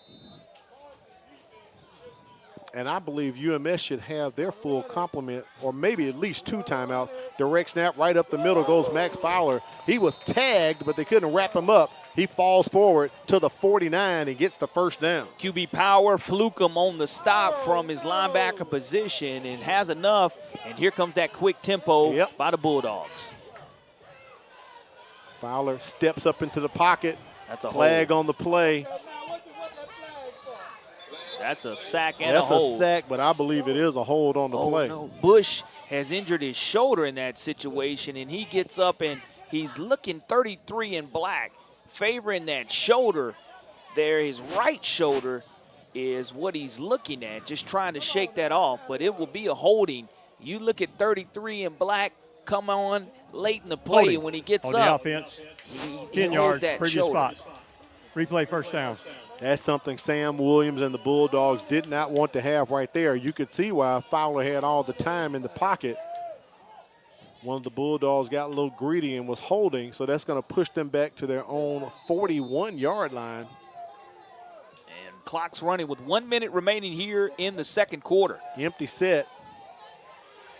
Fowler throws it across the middle, incomplete, as he got that ball out, trying to connect with his receiver, Dean Waite Jr. And let's re-rack that one and look at this hit he took. Look at Fowler and how slow he gets up as he's pressured, lets go of the football, and absolutely gets leveled there on the play by Jamarcus Lett-Edmond. Yeah. And slow to get up as Fowler, just trying to get the cobwebs out of his head with 52 seconds remaining. Second down. Fowler releases it, and that is picked off by Williamson. Jermaine McCree, the pick six specialist, trying to get another one on the season as he is tackled right there by Christian Holloway at the 11-yard line. Jermaine McCree, that man is something else, picks up his 5th interception of the season. Fowler throws his 5th interception. McCree, reading the eyes, jumps in front of it. The Appalachian State verbal commit with his 5th INT. This young man, folks, shows why he definitely is an impact player here in this game, and that's one of the reasons I went ahead and selected him, because you see his playmaking ability, and he catches a little cramp afterwards, but we've seen him play running back. Yeah. We've also seen him now with the INT, and with 38 seconds remaining, the Williamson Lions already inside of this red zone area with their 4th turnover the half, trying to score 28 points off of UMS-Wright turnovers. And Corey, actually, that's Fowler's 6th interception. He threw one in the first quarter, the original war, so we forgot about that one. So he's thrown 2 tonight already in this ball game. Williamson trying to get more points off turnovers as they go to the end zone, and just as I said, it is points off turnovers. One play. That is a pass complete to Keith Donald Jr. Picks up his 7th touchdown, and the route is officially on. Keith Donald, again, his 7th touchdown of the season. The 5'9", 170-pound senior runs a beautiful route, and the protection that the offensive line gave Dinkins, if we're able to run that back, you'll see him be able to have plenty of protection. The poise in the pocket, the beautiful route run. It is 6 more points in the jungle. 34-3 is our score, and going for 2 now are the Williamson Lions. Jamarcus Lett-Edmond, and the try is no good, so maybe Coach Antonio Coleman saw something we didn't see, but we're going to watch this replay as we go to the break. It's Dinkins to Donald.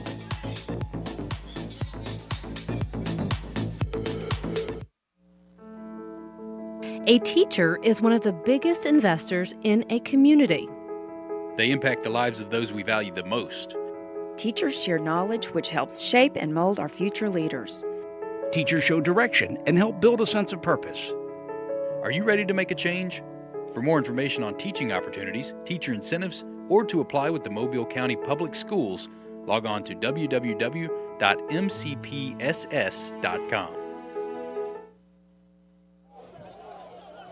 We welcome you back to the jungle, and Corey, this is the epitome of a jungle. Basically, one animal is taking the other animal's food.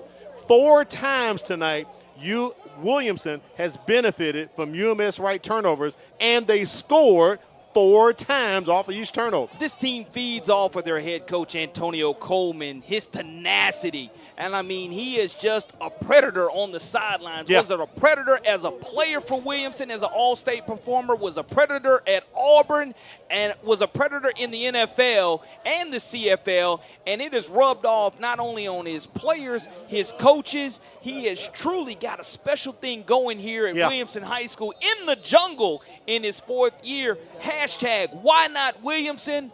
Hashtag audience of 1 is what their mantra is this season. Todrick Withers kind of with a little sky pooch kick there. That's a live ball. And UMS-Wright comes up with it. Boy, that pigskin was moving on the ground. Logan Lofton with the crafty hands to get on top of it because Williamson was honing in to try to get their 5th turnover of the ball game. Well, I will say this, 34-3, there's not a lot of halftime speeches you can give besides, hey, guys, let's not quit. And, again, we heard Antonio Coleman say it a couple of weeks ago in Central.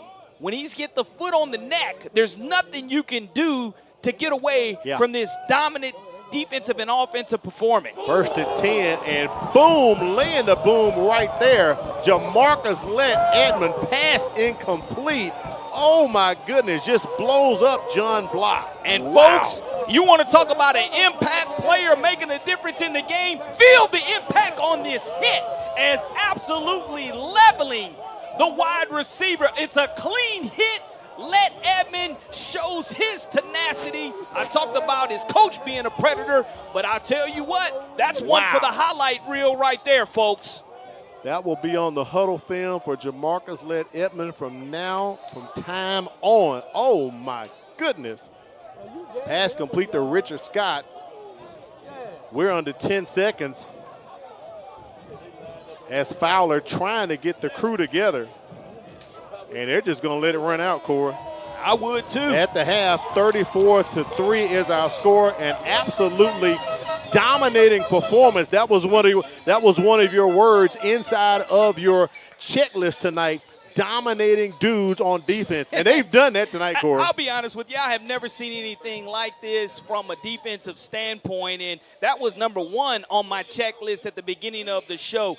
Domination of defensive dudes, and you've seen defensive dudes all over the place for the Williamson Lions, and now we'll get a chance to hear from their head coach. Let's check in with Kimberly Dunn.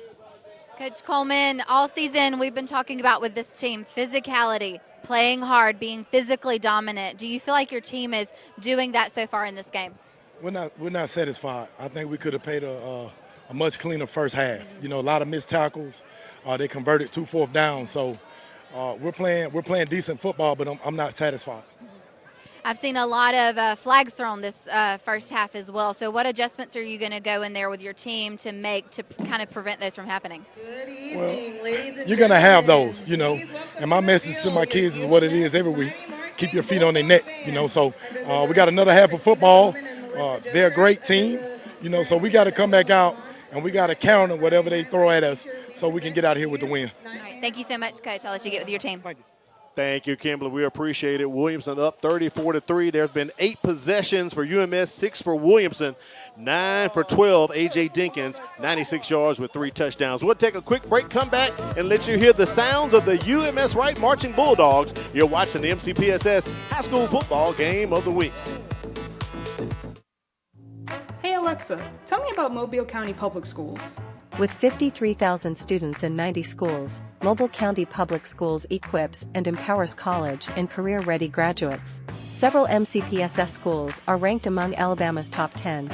Yearly, graduating students earned about $110 million in college scholarships and 10,000 career credentials. MCPSS is learning today, leading tomorrow. Does that answer your question?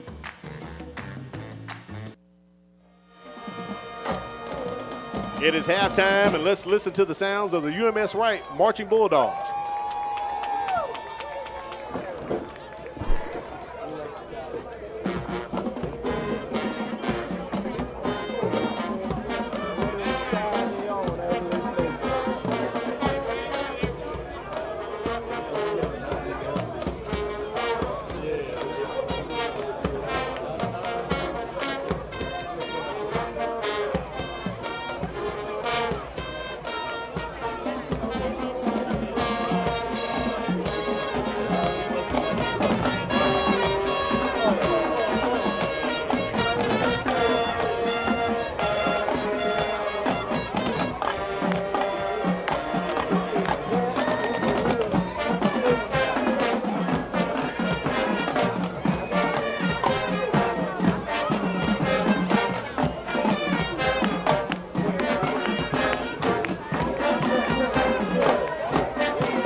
Because he got that ball at the 47.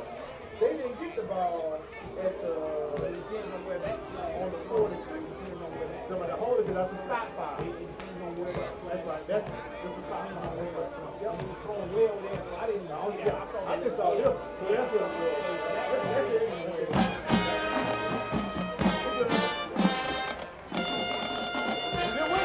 That's what it is. Like you said, it just depends on where it was thrown. That's the big section after. And I was like, okay.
Sounds of the UMS-Wright marching Bulldogs. They did a fine job here at halftime. We'll take a break, come back, and give you the Chick-fil-A halftime trivia challenge. Plus, we'll hear the mighty marching Lions from Williamson. You're watching MCPSS High School Football Game of the Week. Looking for unforgettable food and flawless service for your next event? Woodyard Catering is Mobile's top choice for personal chefs and customized catering. From weddings and baby showers to funerals and private dinners, we bring delicious, handcrafted dishes made with the freshest ingredients. Reliable, friendly, full of flavor. Whatever the occasion, we serve it with care. Call Woodyard Catering today, because every event deserves a taste of excellence. At Genuine Bling, discover stunning fashion jewelry that turns heads for just $5. That's right, $5. From bold statement pieces to everyday sparkle, we've got the bling. So why wait? Treat yourself, your friends, or your entire wardrobe. Fashion fun for just $5. And don't miss the Bling Live. Join Charmaine Watson on Facebook, Sunday, Monday, Tuesday, and Thursday at 7 p.m. for exclusive pieces, styles tips, and surprise deals. Genuine Bling, where fashion only costs $5. Your experience is valuable, and now it pays. Have you taught at a private school, another district, or even retired from teaching? Mobile County Public Schools is now offering higher pay for your previous experience. That means you can step into the classroom at a higher pay level because your experience matters. Don't let your hard work go unrecognized. Apply today and start earning what you've worked for. Visit mcpss.com/job opportunities for more information.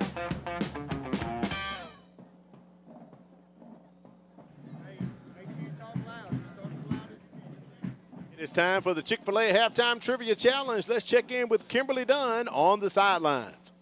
That's right. I've got a very special guest with me for this week's Chick-fil-A Trivia Challenge, and he's going to have an opportunity to win our Chick-fil-A Mobile County Public Schools prize pack. Some of the goodies inside are these Chick-fil-A gift cards. Do you like Chick-fil-A? Yes, ma'am. All right, so I'm going to let you hold these for good luck because I think you're going to answer our question tonight. Can you tell us your name and where you go to school? My name's Keegan. I go to Craighead. All right, Craighead Elementary. Are you ready for our question? It's a little bit long, but I think you can answer it. It's multiple choice, so here we go. I'll let you read it with me. The Earth is made up of several layers, including the core, mantle, and crust. The outermost layer is where all living things exist, and it's made of solid rock and soil. What layer of the Earth do we live on? Okay, so what's that outside layer called? Is it the inner core, the outer core, the mantle, or the crust? What do you think it is? Crust. The crust. He got it right on the first try. Let's give it up. Good job. So you're the proud winner of those wonderful gift cards and all of the other goodies inside. And now I want you to look at the camera and tell us who you're cheering for tonight. I'm cheering for Wilson. Williamson High School. All right. Have a good night. Congratulations, buddy. Thank you. Congratulations, man. Great job. We live on the crust. Right now, we're living to enjoy the Williamson Lions, the mighty marching Lions. Let's take it down to the field and check them out.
Wrapping up their halftime performance here.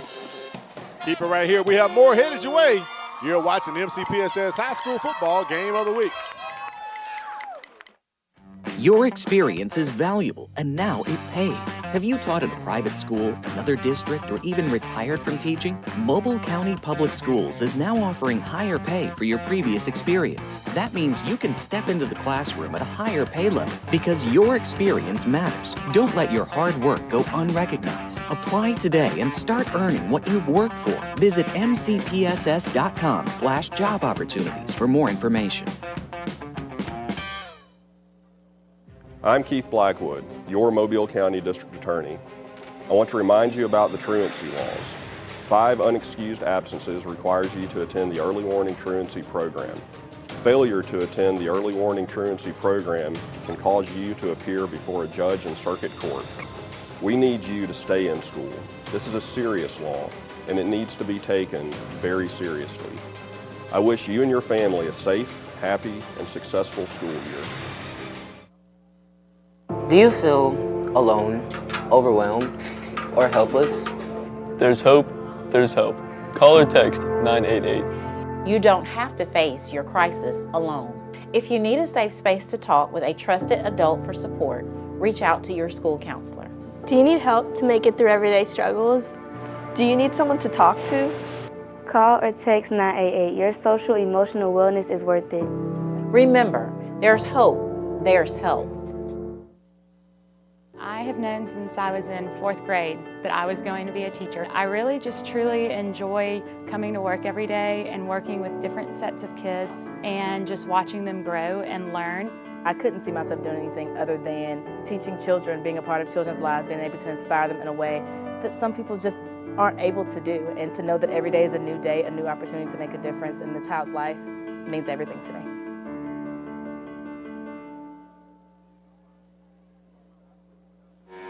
Mobile County Public Schools' Signature Academy program is here to help those students who want to jumpstart their career right out of high school.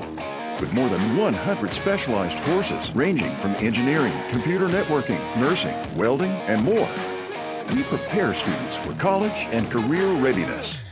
To learn more, log on to MCPSS.com. Mobile County Public Schools' Signature Academy program, preparing students for life. Do you have a student who would benefit from a more flexible learning schedule? The MCPSS Academy of Virtual Learning was created for you. It's reimagining education for independent, motivated, responsible learners in grades 6 through 12. Students can take regular, honors, AP, or dual enrollment courses all at their own pace. And virtual learning doesn't mean isolation. Our teachers know their students and frequently work with them one-on-one. Are you ready to learn your way? Visit our website, mcpssvirtuallearning.com. We welcome you back to the jungle here at Williamson High School. It is halftime. Williamson up 34-3. Right now we're going to take a look at the Alabama Sports Writers Association top 10 polls throughout the states. We'll start at the 5A poll. Viger and Williamson are numbers 1 and 2 for another week and are now 1 week away from their epic clash. Moody and Fairview swap spots as the 5, 6, and 7 ranked teams remain the same from last week. St. Clair moves up from 10 to 8 with Corner and Priceville entering the top 10 for the first time this year. But Corey, all eyeballs are on number 1 and number 2. Right now, Williamson with a commanding lead, so it looks like the epic clash will take place next week. What a great look for the Mobile County Public School System with the number 1 and number 2 ranked team in the entire state of Alabama being atop the 5A poll. And that's huge for both of these programs. Congratulations to both of them for representing #251. All right, let's move up to the 6A poll. There are absolutely, positively no changes to this poll at all, Corey. It is exactly the same from last week. That means every team ranked here won last week. Even St. Paul's picked up the same number of votes outside the top 10 with 2 as they did last week. But you told me during the break St. Paul's is down right now to Gulf Shores at a half. Well, I tell you what, St. Paul's and Saraland are going to battle. Saraland, yeah. And it's 42-3 at the half. Yeah. And it's all Saraland, is evident at them being ranked number 2. Clay Chalkville knocked off the big dog Thompson a couple of weeks ago. That's right. So, again, St. Paul's trying to sneak into the polls, but right now getting belted by the number 2 ranked Spartans. Let's take it up to the 7A poll to wrap it up. Central Phoenix City is back to number 1 again after last week's top team, Hewitt-Trussville, lost to Thompson. That'll drop them to 4 this week. MGM is a solid number 3 for another week. Auburn drops to 8, so that allows Opelika, Vestavia Hills, and Carver Montgomery all to climb up 1 spot.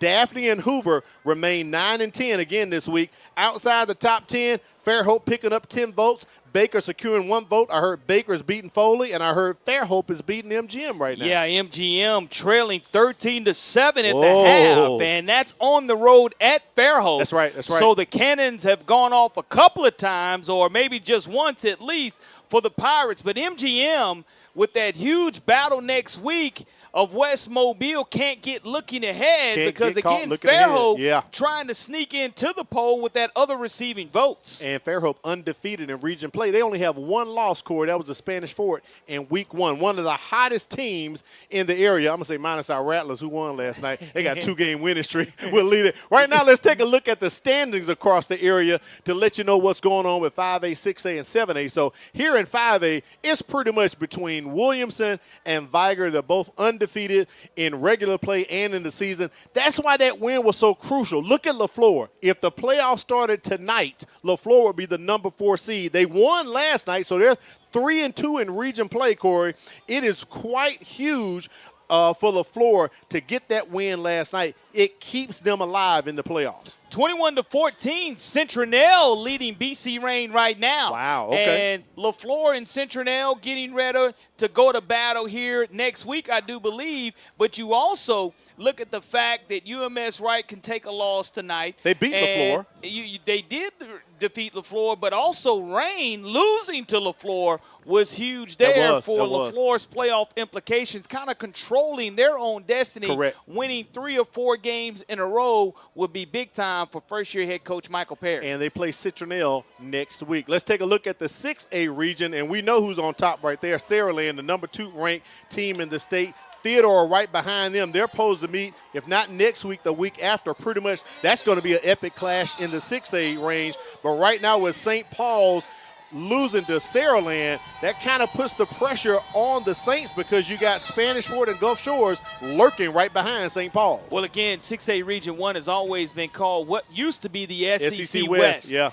And it's evident now with Saraland being in the driver's seat, but that 2nd, 3rd, and 4th seed can go to anybody. Gulf Shores won the state championship a couple of years ago, coming out in a lower classification, moving up to 6A the very next year. And don't forget, Al, this is a reclassification year coming up in January. All right, let's move it on up to 7A to wrap it up with our standings before we take a look at the stats. As we just told you, MGM is down to Fairhope right now. That's why it's important for MGM to hang on to try to get that win. If they take that region loss, that's going to be their first region loss in almost 2.5 years, Corey, and it's very imperative. So that's a big ball game. And next week, MGM and Baker are going to be meeting. Right now, let's check in with Kimberly Dunn. She's on the sideline with UMS-Wright coach Sam Williams.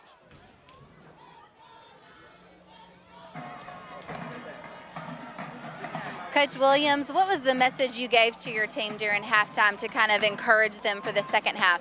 It's play the second half like we talked about playing the first half. We made so many mistakes in the first 5 minutes of the game, and you can't do that against Williamson. They're too good. They're too well coached. They have too many explosive guys, and so you got to kind of reset right here, play with some pride, and come out and do like we know we can do. Absolutely. You talked about it just now that there were a lot of penalties. So what adjustments are you going to make with your team to kind of clean those things up and come in and be a bit more competitive the second half? Sometimes there's no secret sauce. You just got to go up there and trust yourself. I mean, they've got some really good players. They got some good matchups, and we just got to go out there and play hard. I mean, like, really at the end of the day, it's not anything that you can sit over here and call or anything we can talk about. It's just inside of you got to have some heart.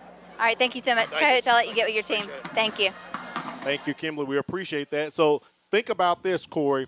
Williamson has scored on the 4 turnovers that they have gotten tonight, and it was really imperative that they scored that last touchdown because guess what? Now they get the ball back. Remember, UMS won the toss and took the ball. Let's revisit your checklist right quick. Yeah, Corey's checklist at the beginning of the game, we talked about timing, tempo, and touchdowns. Well, the timing hasn't been there, the tempo hasn't been there, and neither have the touchdowns for the UMS-Wright Bulldogs, who average almost 30 points a game. Special teams, they haven't been able to flip the field, but they were able to get a 46-yard field goal out of Fan and keep it close late. You can forget about that because it's not close early. Williamson, domination of defensive dudes. We've seen so many different players make so many different plays for Williamson. Also focus on the flags, a few penalties there, and don't get lost in the jungle looking ahead. Well, they found their way in the first half and definitely haven't gotten lost. And that was something Coach Coleman talked about with Kimberly Dunn going into the half.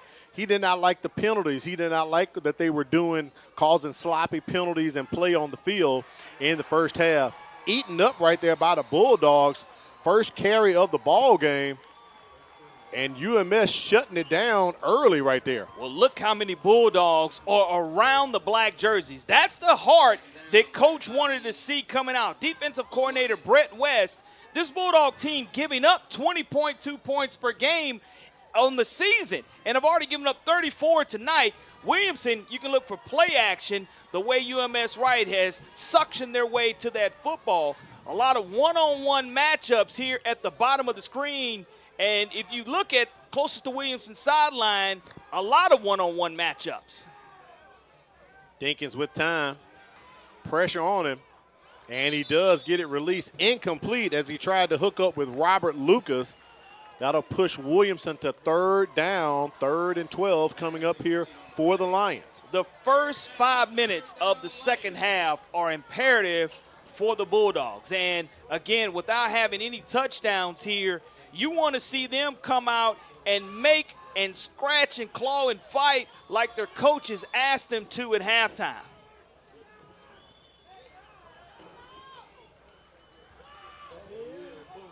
Dinkins throws it. I think it was tipped at the line, caught by Robert Lucas, and Lucas will be short. That ball was tipped. Keep an eye on this, Al. Number 12, Keith Donald at the bottom of the screen was wide open. He went with the inside receiver, the slot wide receiver, and the one-on-one matchups is something to keep an eye on as this third quarter progresses. It was tipped, a great diving catch to keep the clock running, but a much-needed stop here on third down, bringing up fourth down for Williamson deep in their own territory. It'll be the third punt if they decide to do so by Withers. Timeout. And a timeout has been called. Williamson calls timeout. First charge timeout and a half. And Al, a couple of things here about this game. First of all, we're in the second week of October, which is breast cancer awareness, and that's why you see so many cheerleaders and players with the pink socks, the pink pom-poms, and it's one of my favorite months of the football season because it brings awareness to a wonderful cause. You see the pink mouthpieces as well by the Williamson players, but it is breast cancer awareness. And also, when you look at tonight being senior night, like you mentioned at the beginning of the game, an opportunity to honor those fall athletes here at the stadium. All right, after the timeout, I believe Williamson is going to head into punt formation now.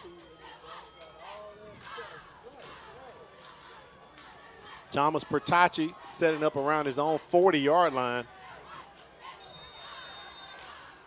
Very critical and important that you get a clean snap and a hole right here to get a nice release from Todd Withers. He's punted very well twice tonight and 3 times.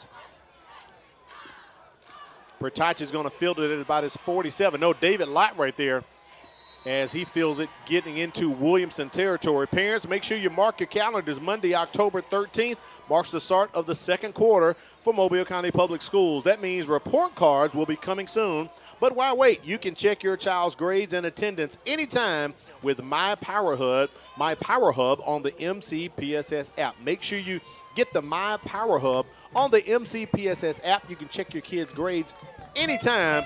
You don't have to wait for that report card. Corey, you can be on top of little Johnny and little Susie and say, oh, you think you got a A? No, you got a 79. you can bust him and take the phone.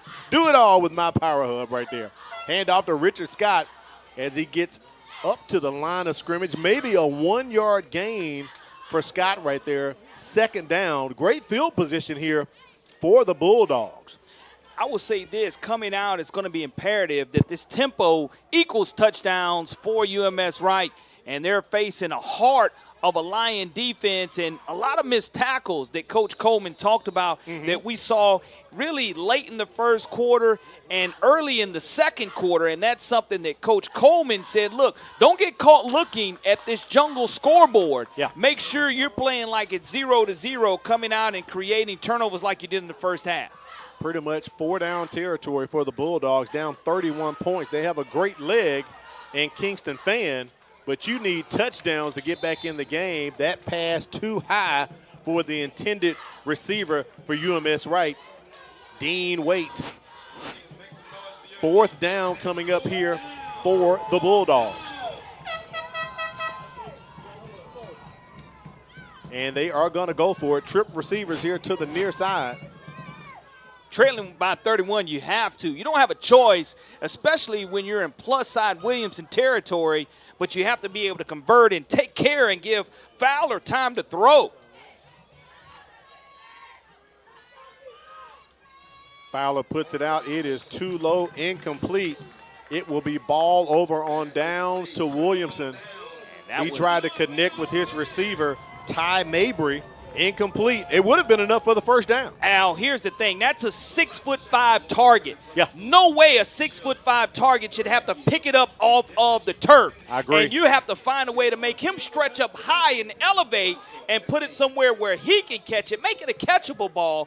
Williamson takes over here with their second offensive possession. The one-on-one matchups at the bottom of the screen is what you want to focus on. First and 10 from their own 34-yard line.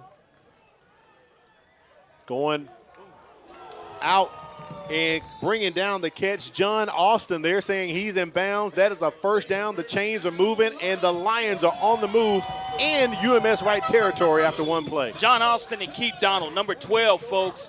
He is at the bottom, and you have Austin at the top. What a wonderful combination, short side of the field or far side of the field that he can go to. That is Dinkins, who took a great shot and bounced back there in the first quarter.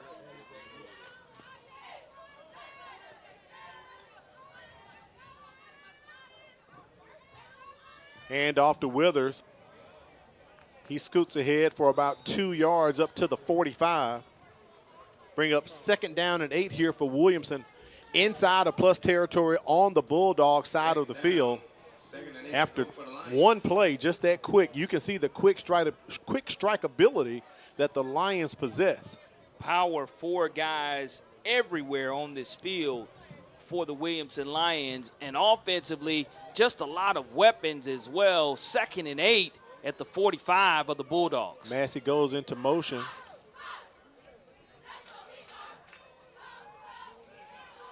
Dinkins with time, steps into it. And it is intercepted. Perry Hand, that's why he's tied for second in the state in 5A classification with interceptions. Ironically, he's tied with McCree from Williamson, but McCree now has 5. But Perry Hand has 5 as well. We do have a flag holding. On the offense. A penalties declined. First down. Williamson's first turnover of the night. Perry Hand drops back in his stinger linebacker position. Dinkins just eyes down the receiver, and the 6'1", 200-pound senior impact player shows why he can be an impact defensively, and that is his 5th interception of the season, playing, again, just like Cole Blaylock used to play both ways for the Bulldogs. And now you have to find some type of momentum. You cannot turn the ball right back over here from this pressure from this Lions defense. Will that give the Bulldogs some life? Down 31 points, 8:37 remaining here in the third quarter. Toss it out to Perry Hand. He's going to throw it. And guess what? It's intercepted. Captain Monahan Jr. with the interception. And they take it right back from UMS-Wright. Monahan with his 2nd interception of the season. And Al, what did I just say? before that turnover. I said you cannot afford to give it back to the Williamson Lions. And that's exactly what UMS-Wright did. You can't give it and take it away at the same time. But again, that is due to the pressure that Max Fowler has felt from this Williamson Lion defense. Yeah. And you look at the throw, the trickeration there, it just backfired on you. And now it looks like we have some penalty flags to discuss after on the 48-yard line.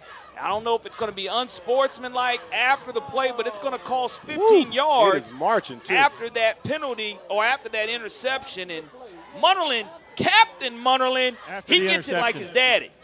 Holding during the return. 10 yards, spotted a foul. First down. Once again, that spot foul comes into play. Ball now being placed at the 41-yard line. Captain Munnerlyn Jr., that is, his dad, he prepped at Murphy, went on to play at South Carolina in the NFL, is now a head coach himself in high school football, but the freshman coming away with this second interception and making his introduction known to our viewing audience who haven't had a chance to really see what he can do with it. Offense. Replay first down. That'll push Williamson back 5 yards to the 36. They were at the 41. The Boo Birds not happy about that at all. The Williamson faithful.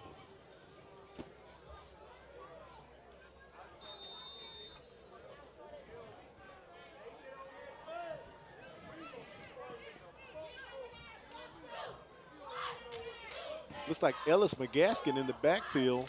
Under center, too. Dinkins under center. And that should be P.I. Corey right there. And they're definitely going to catch the Bulldogs with their hand in the cookie jar right there. Hayes Howard, the 5'11", 160-pound senior defensive back. You know, his dad, Clint Howard, he and I and his sister go back to when I was in pre-K. So I've known the Howard family for a very long time, as I saw his grandmother across the way, Miss Nasser. She's a former MCPSS teacher as well. And because of her connection there's a connection to the Bulldogs and the MCPSS. P.I. called against Williamson. Pass interference on the offense. 15 yards, previous spot. Yeah, the replay first down. The Boo Birds are definitely out, Corey. I thought it was defensive pass interference.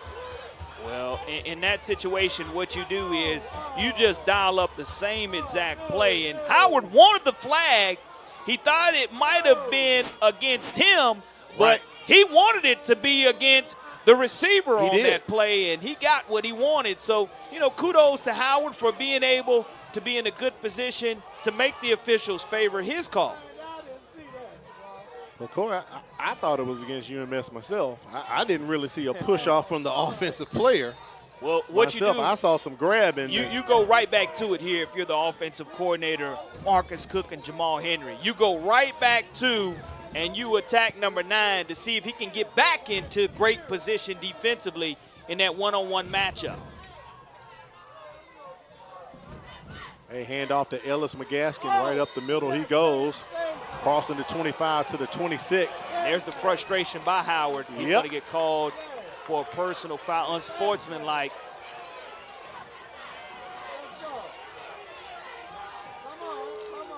Just his teammates trying to settle number 9 down in white. Want to keep your head at this point of the game. You don't want your emotions to get too wrapped up into it. And that's going to cost the 15 right there against UMS as they discuss it. But I don't want to speak too soon, but I believe that was pretty blatant and right there in front of everyone. And there's the call from Rick Johnson and the crew, and the Boo Birds have now turned into hand clappers, Corey, just that quick. Well, you get your yardage back for sure after that PI. You go right back after to the where play, we started. Personal foul on the defense. 15 yards, second down. Well, they didn't call it unsportsmanlike, so now we're back to the original line of scrimmage at the 41. And again, I still love those one-on-one matchups, because if you're going to give him a cushion, you're able to run that slant in that situation. And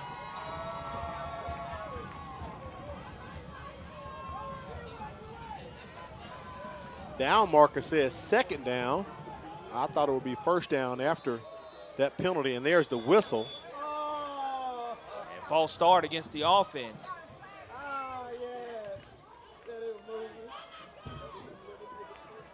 Prior to the snap, false start. And there's the false start. 5 yards.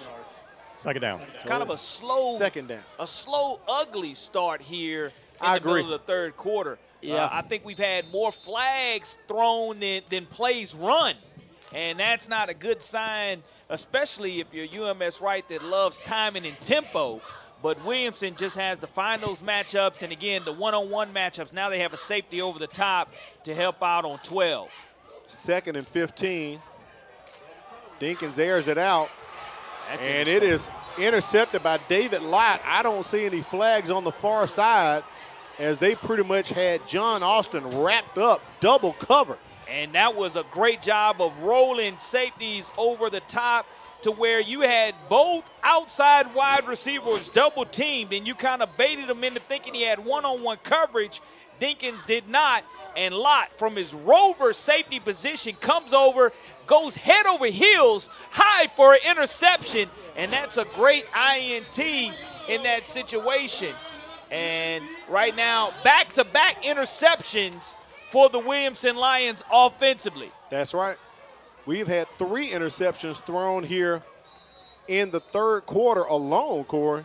Well, what you're looking for is if your coach, head coach Antonio Coleman, that plus-minus was definitely in your favor in the first half. Oh, no doubt about it. And you don't want it to start being even here in the second half. 3-yard gain right there by Max Fowler. Fowler with time. And he is sacked by Williamson.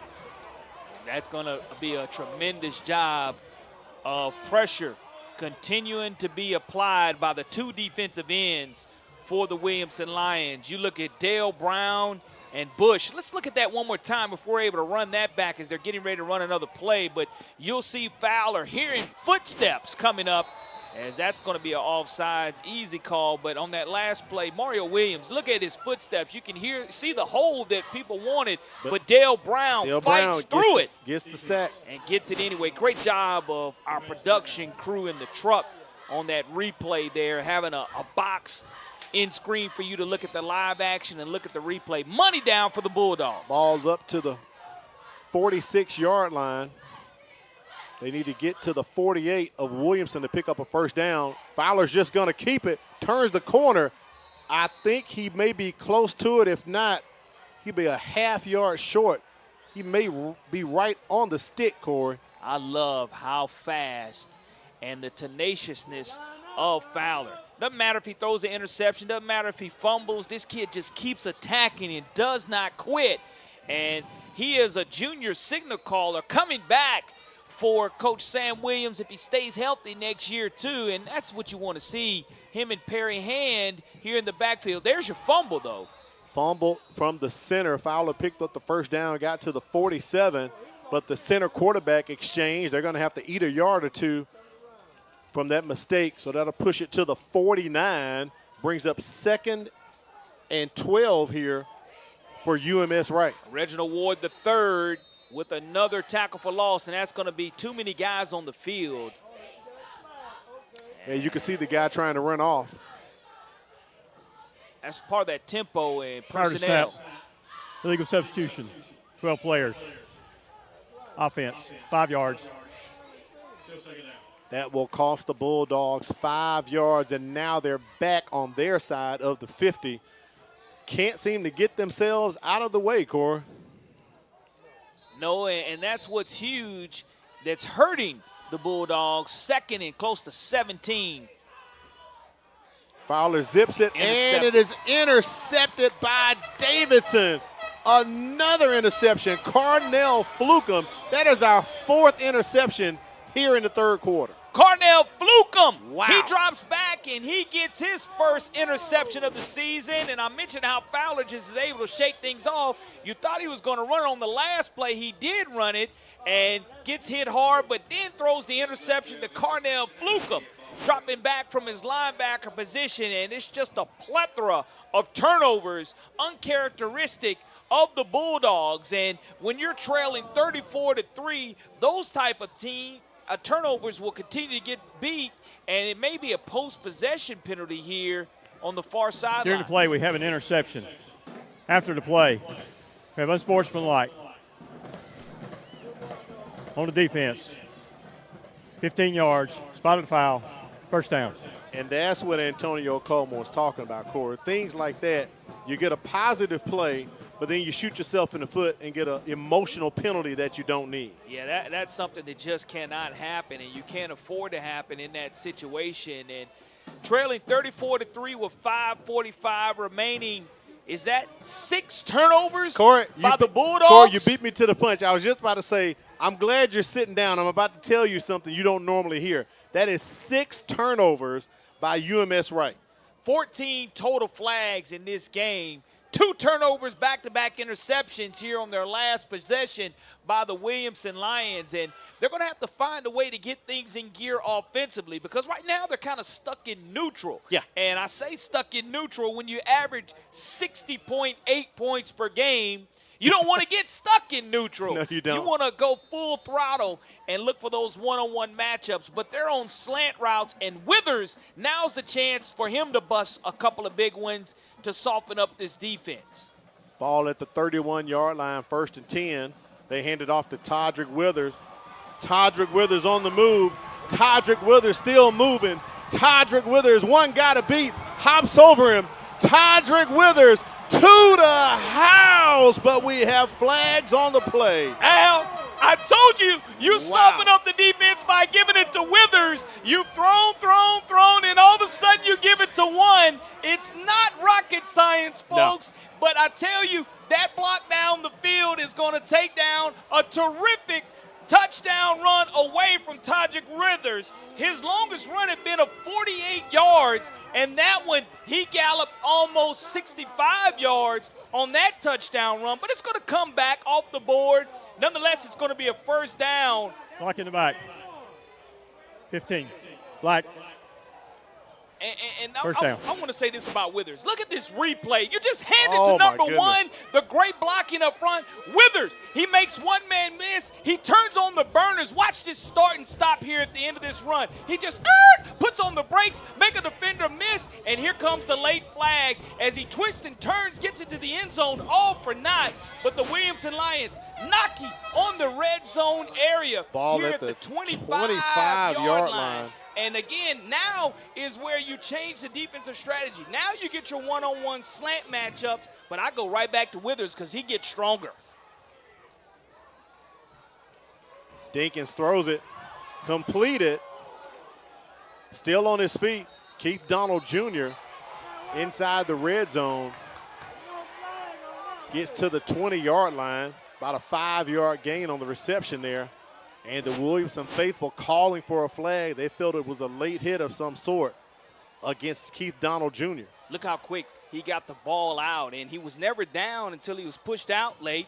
And when the whistle blew, just a little push out of bounds. It's football. We're gonna have that contact. I'm good with that. And you look at Williamson coming up here in the third quarter at 2nd and 4 yards to go in the red zone area. Ball sitting at the 19-yard line. I had to double check, Corey, as we said. I can't believe it either. 6 turnovers for UMS-Wright, 4 in the first half, 2 so far in the third quarter. Withers breaks it outside, trying to get to the numbers. Going to reverse field. Todrick Withers keeping those legs going inside the 15 up to about the 14-yard line. And when I asked Withers what he does to get ready for games, he says, look, mentally he's ready. He takes an ice bath after the game, and he refreshes and recruits, watching film. So he's a guy that, as again, a low center of gravity and just runs tremendously hard. Love to see him healthy. 1st and 10 at the 14. Williamson can pick up a first down without scoring. The line to gain is the 4-yard line as we are under 4 minutes here in the third quarter. Don't forget, coming up between the quarters, we have the game of the week, Brain Buster. We always put it up between the third and the fourth quarter, so stick around. We'll pose that question to our buddy Corey LeBounty. Play action. Dinkins connects, hooks up with Robert Lucas as he's going to be tackled at about the 6-yard line. Another David Lott tackle. The 5'10", 145-pound senior has been busy from his rover position. Not necessarily a good thing, but it's second and short, 2nd and 2 officially, and the ball will be spotted right at the 6-yard line.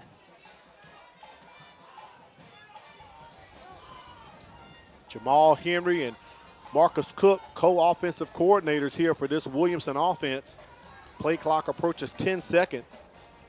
See what they've dialed up here for the Lions. Dialing up some more. Todrick Withers, 6 yards away, stretches out. I think his knee's going to be down probably at the 1-yard line, Corey. And he does a great job of trying to get in. And how do you want to reward this man? You want to go ahead and get him in after being the bell horse on this drive? I say, yeah, give it to one and let him get in. Feed him. Feed one. It's 1st and goal from the 1. So how about 1 from the 1 for 6? I can go with that. Now, let's not pull out any algebraic equations. I got China Power over here, but she left her abacus at the house, Corey. Under center, they give it to Todrick Withers, and 1 scores from the 1, as you said, 4-6.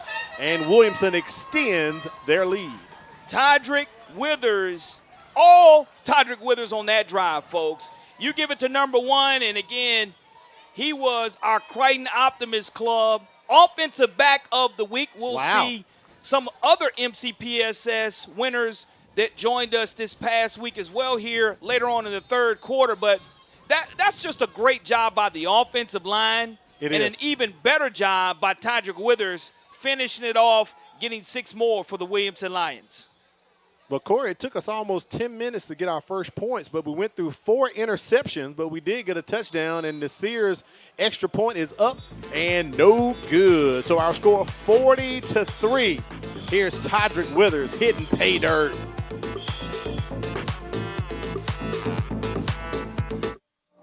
Your experience is valuable, and now it pays. Have you taught at a private school, another district, or even retired from teaching? Mobile County Public Schools is now offering higher pay for your previous experience. That means you can step into the classroom at a higher pay level because your experience matters. Don't let your hard work go unrecognized. Apply today and start earning what you've worked for. Visit mcpss.com/job opportunities for more information.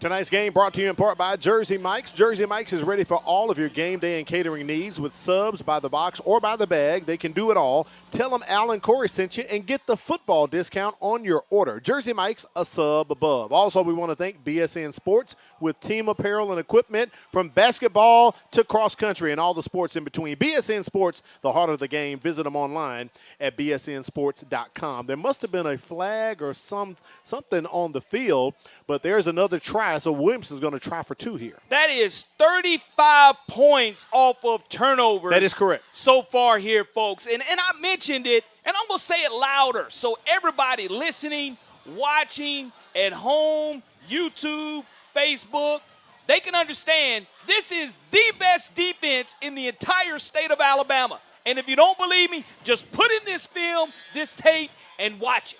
There's our scoring drive right there. 1-yard touchdown run by Todrick Withers. 6 plays, 31 yards. They used 3 minutes and 30 seconds to punch it in, and Williamson extends their lead 40-3. Just got a score update over there at Baker, all on top of Foley, 41-9. Take a look at some scores from the middle schools. All right, the playoffs taking place. Phillips is going to make it to the championship game against Lott, the defending champion in the small division. In the large side, Scarborough is going, so China Powell is in. She's the athletic director. Oh, and our buddy Matt Moore, he is not going to make it, Corey. We cannot have the battle of the statisticians Pillins lost 32-18. So here's the lineup coming up this Thursday at 4 p.m. It's Phillips versus Lott. Lott, the defending champion in the small division. And it will not be Pillins versus Scarborough. I believe it's going to be Phillips versus Scarborough. But I'm going to let Wade channel that we wanted Matt and China together, Corey. Yeah. That's what we wanted right there. But it will be Phillips versus Scarborough for the late game next Thursday. I cannot wait for that one. That is always a really great time. Yeah, that's exactly what we wanted to see because we've seen that before. And once again, you can see the aggressiveness of special teams by this Williamson Lions team, which again, when you, in the past, as Williamson has struggled really kicking extra points, this year, Muhammad has done a much better job. Muhammad Nasir has done a very good job, Corey. Of being solid and having plenty of opportunities, averaging 60.8 points per game, 40 tonight, so only 20 away from their scoring average and already doubling up what UMS is used to giving up. Let me correct that graphic. China Powell told me it's Causey versus Scarborough in the large division game right there. Plus, I got to send a shout-out to Wade. I got to do a retraction. Remember we had that volleyball graphic last week? Yep. It was Theodore versus Bryant, but it was Murphy and something. LaFleur up. Well, he said that was Quinn's fault. Quinn didn't change the flyer. He had the wrong logos on there. So my bad, Wade. Quinn got to work on them graphics, man. Got to get them right for the flyer. Richard Scott, he can't get it right because he is slammed down by DeMarcus led Edmond for a tackle for loss once again for Williamson. Well, I have impact players at the beginning of the game. I tell you who you need to watch for, folks. If you're not familiar with these teams, number 6 in black was one that was an impact player that you need to watch. The other one was number 0. He's had an interception tonight, and 2 in white and 14 in white have been a factor also for UMS. But so far, they can't get into Kingston Fan, the field goal kicker's range, nothing but once tonight. Third down here for UMS-Wright. Pass overthrown to Thomas Pertacci. Incomplete as Captain Munnerlin Jr. came in to lay the lumber there. Just in case he caught it, you can look at Pertacci kind of holding his chest there, Corey. You start to think about the licks that have been taken. And again, this is the hardest hitting and most aggressive and best defense I have seen. And I'm going to keep saying it, folks, because you give people flowers while they're living. And while we're live on the broadcast, this is the best Williamson Lion defense I have ever seen, the best defense I have ever seen in my 11 or 12-year tenure on the MCPSS network, and Williamson just trying to continue to capitalize off of their scores already. What a punt by Bud Urquhart.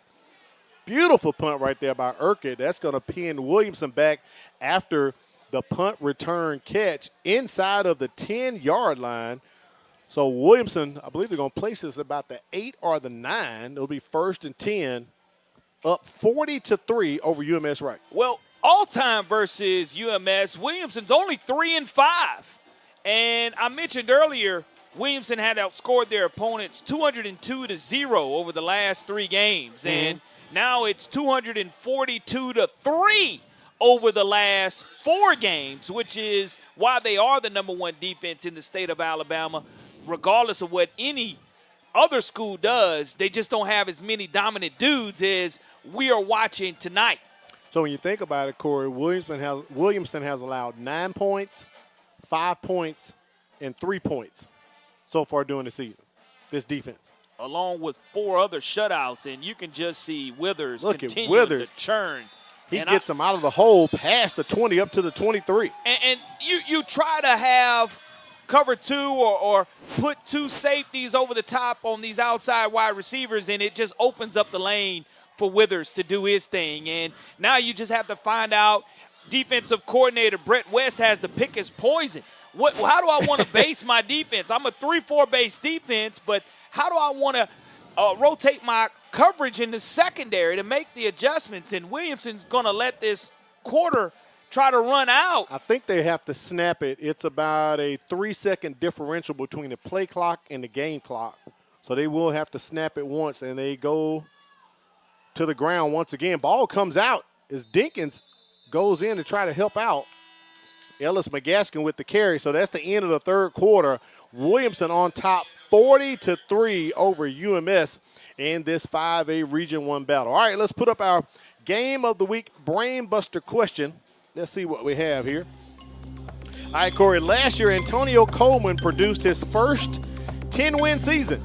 Which Williamson coaches have had more than one 10-win season?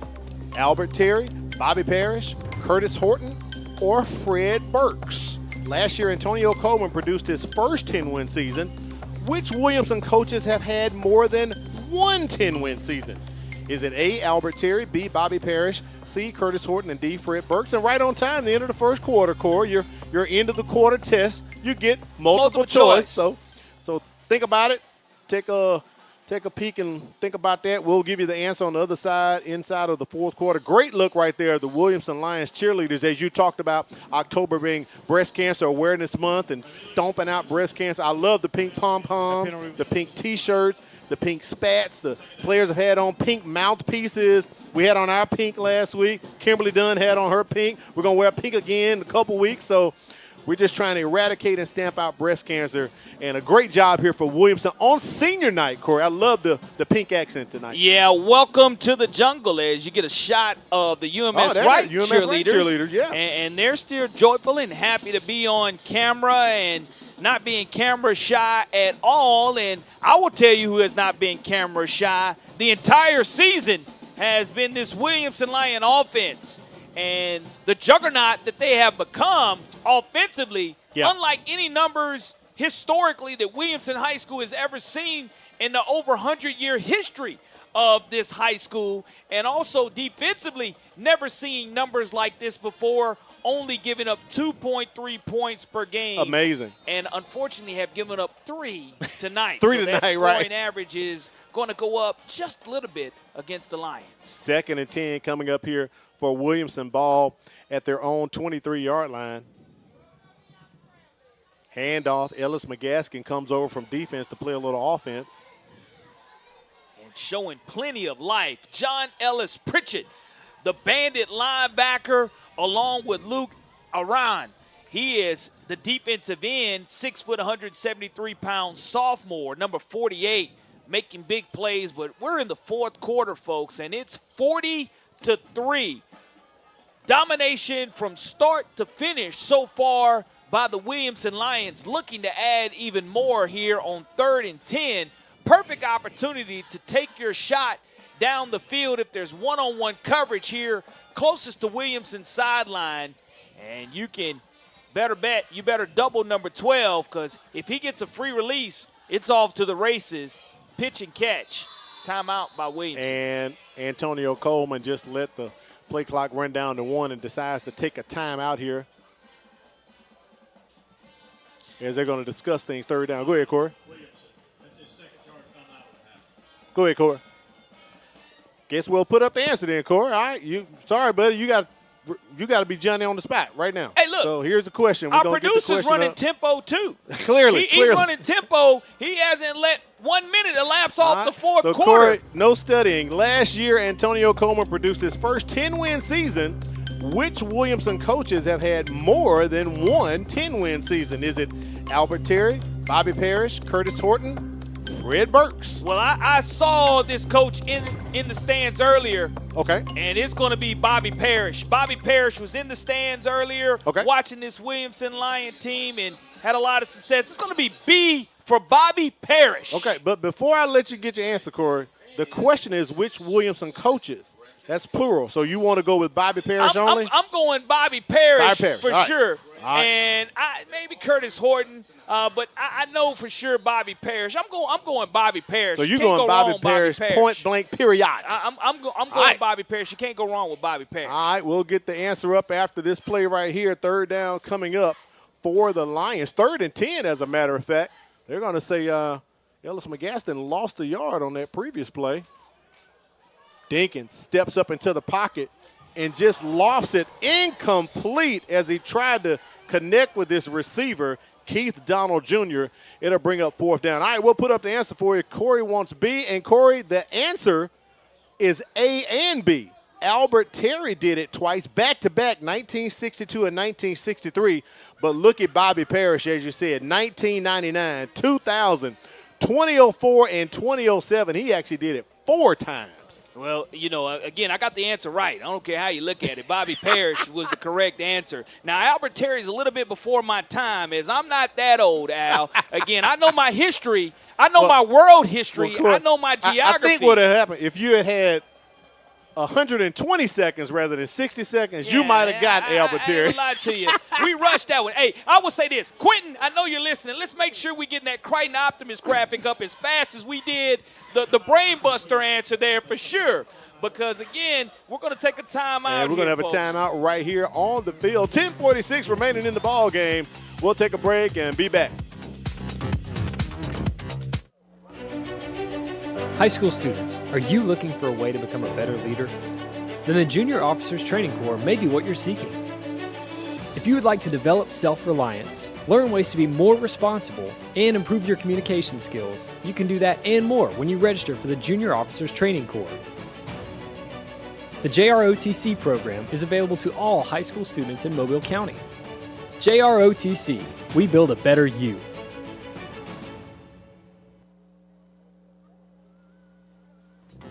Shot of Sam Williams, head coach of UMS-Wright Bulldogs, coming into this ball game. Quite a surprise for Coach Williams and the Bulldogs core. And I'm not going to say just overall, but the surprise, 3 turnovers in the first quarter alone, basically almost just gifting points there to the Lions early.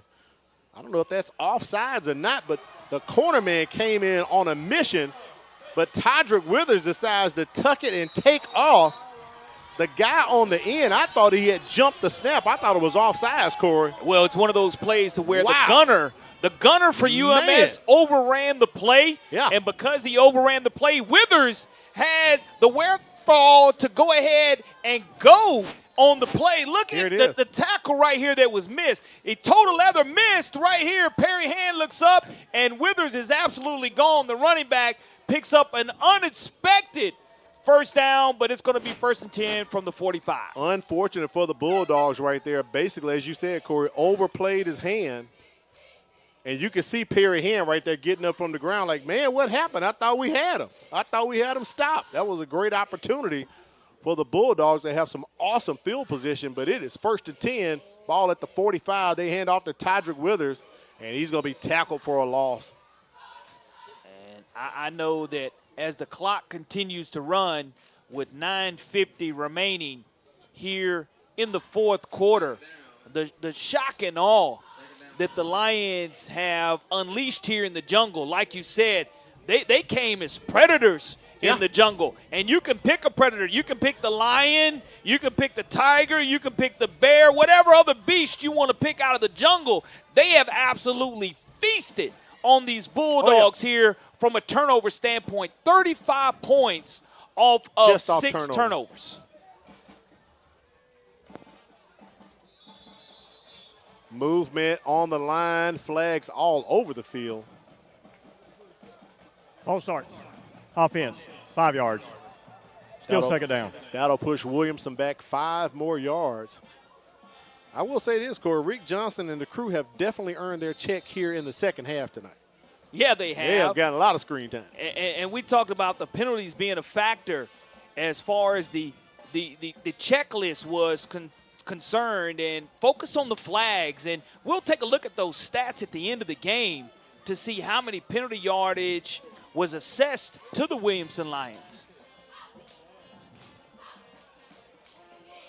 Dinkins throws it out, trying to set up the screen, and the Bulldogs read it as they wrap up Keith Donald Jr. for another loss. Well, how do you top a 260-yard performance rushing, Al? Well, you turn around and the very next week you rush for 150 yards plus, and it's not equaling the 260, but we still have a lot of football left to go to see what Withers is going to be capable of doing. But the clock continues to run here on 3rd and forever for Williamson, and the best thing they can hope for here is the one-on-one coverage, hopefully getting a pass interference call, which will be a 15-yarder. But you don't want any more penalties called against your offense. No, you do not. Dinkins just going to run up the middle with this one and heads out of bounds just shy of the 40-yard line. So that'll take Williamson to 4th down. Looks like it's going to be about 4th and about 17 or 16. So definitely expecting a punt here from the Lions. Yeah, Tydrick Withers is going to punt this one away. And this time, you know, he's got to make sure, because the last one was a little bit high. And Williamson caught a special teams break for sure. And we'll see what happens here on this one is, you know, UMS is going to bring it close to 9 guys. Withers gets the punt off over the head of Thomas Bertacci.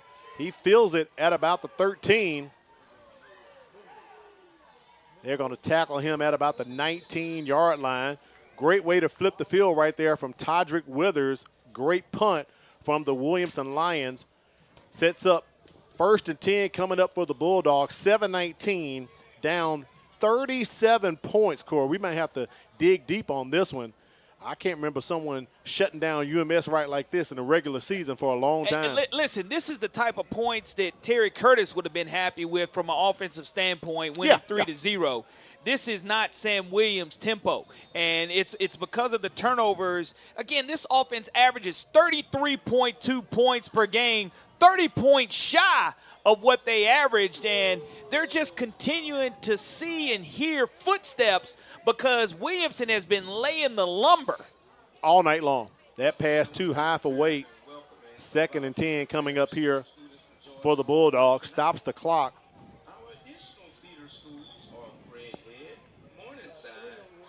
Richard Scott just to the right of Max Fowler in the backfield. T. Davidson goes into motion. Fowler's going to keep it. Coming to the near side, and he is lit up inside of the 20. 2 Williamson defenders on top of him. 3rd down already. DeMarcus Dale Brown and Jalen Scott. Scott coming up from his safety position. The 6 foot, 180-pound junior verbally committing to Auburn as a junior, and DeMarcus Dale Brown already having offers from A&M, Kentucky, LSU, and Auburn. Just the wickedness of this defense continues to be salty. And Fowler, he's going to get a good ice bath tonight. You better believe that. I agree with you on that one. 3rd and 11 coming up here for the Bulldogs. Just having not been able to get it into gear tonight. Fowler dumps it down to Richard Scott. He's trying to elude the Lions defenders, breaks it up the middle. He's going to pick up the 1st down as he is tackled just past the 40 by Captain Munnerlin Jr. and another Lions defender. 1st down in the chains move. Probably one of the biggest plays tonight for the Bulldogs. Well, that's what you're going to see on film. Antonio Coleman talk about with his defense along with Carl Jackson and John Mitchell, the amount of missed tackles that is going to go ahead and affect their ability to be and continue to keep teams with shutouts. Yeah. Because you get mad as a defensive coach and you call that timeout to go ahead and let your team know you're just not happy with their tackling right now. Coach Coleman talked about it. Too many missed tackles there, and that's something he wanted to clean up, and I guarantee he'll talk about that at the end of the game as well. Captain Munnerlin Jr. comes out of the game holding his knee. They fake it to Richard Scott up the middle, pulls it out the belly. Look at Max Fowler just bouncing off the Lions like a pinball. No quit. Into Williamson territory. He fumbled earlier, threw an interception earlier, continues to take a licking and keep on ticking for the Bulldogs. And he's just a junior, Corey, so he has another year left. Pulls it out the belly once again, decides to keep it, but this time he's going to be stopped right at the line of scrimmage. And it's just hard to stop and start right there and plant when you have a defensive squared his shoulders up. Reginald Ward III absolutely squared Fowler up, and Fowler's going to keep on coming. I see Munnerlin Jr. back on the field off the sideline, tried to set up the screen, but Max Fowler can't escape the Williamson Lions. Is that Jamarcus Lett-Edmond? It is DeMarcus Dale Brown. No, that's DeMarcus Dale Brown. I thought that 9 was a 6. Wow. Coming away with another sack, and he has 3.5 sacks now on the season. This young man's motor has been high in this game as he's really turning up the heat on the offensive line of the Bulldogs. Fowler holding his wrist or hand there after that sack. Going to take a good ice bath. He's just taking so many hits on every play.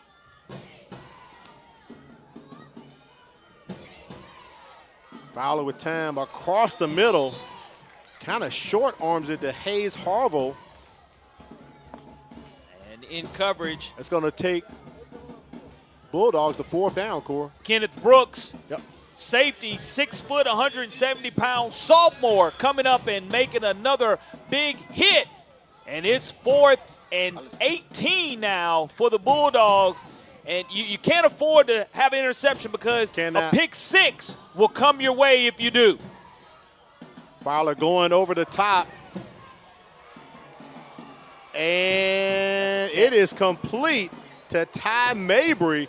Great haul by Ty Mabry as the Bulldogs get it down to the 10-yard line. Take a look at the replay. Up for grabs, 6'5" target. We talked about earlier, getting it up high, and he's just able to go over the defensive back who stretched out. Great job, tempo by UMS-Wright. Richard Scott with the carry, trying to get back to the line of scrimmage. They're going to give him credit for about 1 on the play. And that's just a great job of going over the top of Justin Banks earlier on that play. And again, you have a 6'5" target here in the red zone. That's where you want to go as well, Al. Just that one-on-one matchup and throw it up for grabs. Bake it to Scott. Pressure on Fowler, and he is sacked by Williamson. Brought down behind the line of scrimmage. And that's 13-5. Ellis McGaskin. That's Ellis McGaskin. He does lose his lid on that play, and he'll have to come out for 1 play. But you look at the help. Reginald Ward, the third, and McGaskin create a sandwich. And now it's 3rd and goal. For jump ball, one-on-one situation. Go to your 6'5" wide receiver, tight end number 80. Out wide or at the top of the screen is where you want to go because you're not going to be able to run it in. Bulldogs can pick up a 1st down at the 1-yard line. Get it complete to Richard Scott. Scott is level right there at the 10, upended. And that's going to bring up 4th down here for the Bulldogs, trying to drive to get on the scoreboard. Down 37 points to Williamson. The last time Williamson gave out a touchdown was probably to Alberta with the 3rd and 4th string in the game. Approaching 2 minutes and 30 seconds left in the ball game. Harville goes into motion. Jump ball, 80. Fowler with time. Puts it up. And it is a touchdown. 80. They went to 80, like you said, Corey. Ty Mabry, the big receiver for the Bulldogs, and they get the 6 points. That's exactly where you need to go in that situation. You look to him. You wanted to throw the lob pass to him, and he just continued a drag route.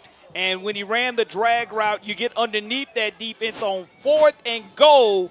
And that was a phenomenal drive, the best of the game for UMS-Wright. You know an onside kick is coming. Oh, you know it is. You just don't see that happen too often in regards to a team scoring a touchdown against this Williamson Lions defense. UMS-Wright scores a touchdown on this defense. 40-9 is our score. We'll take a break and be right back.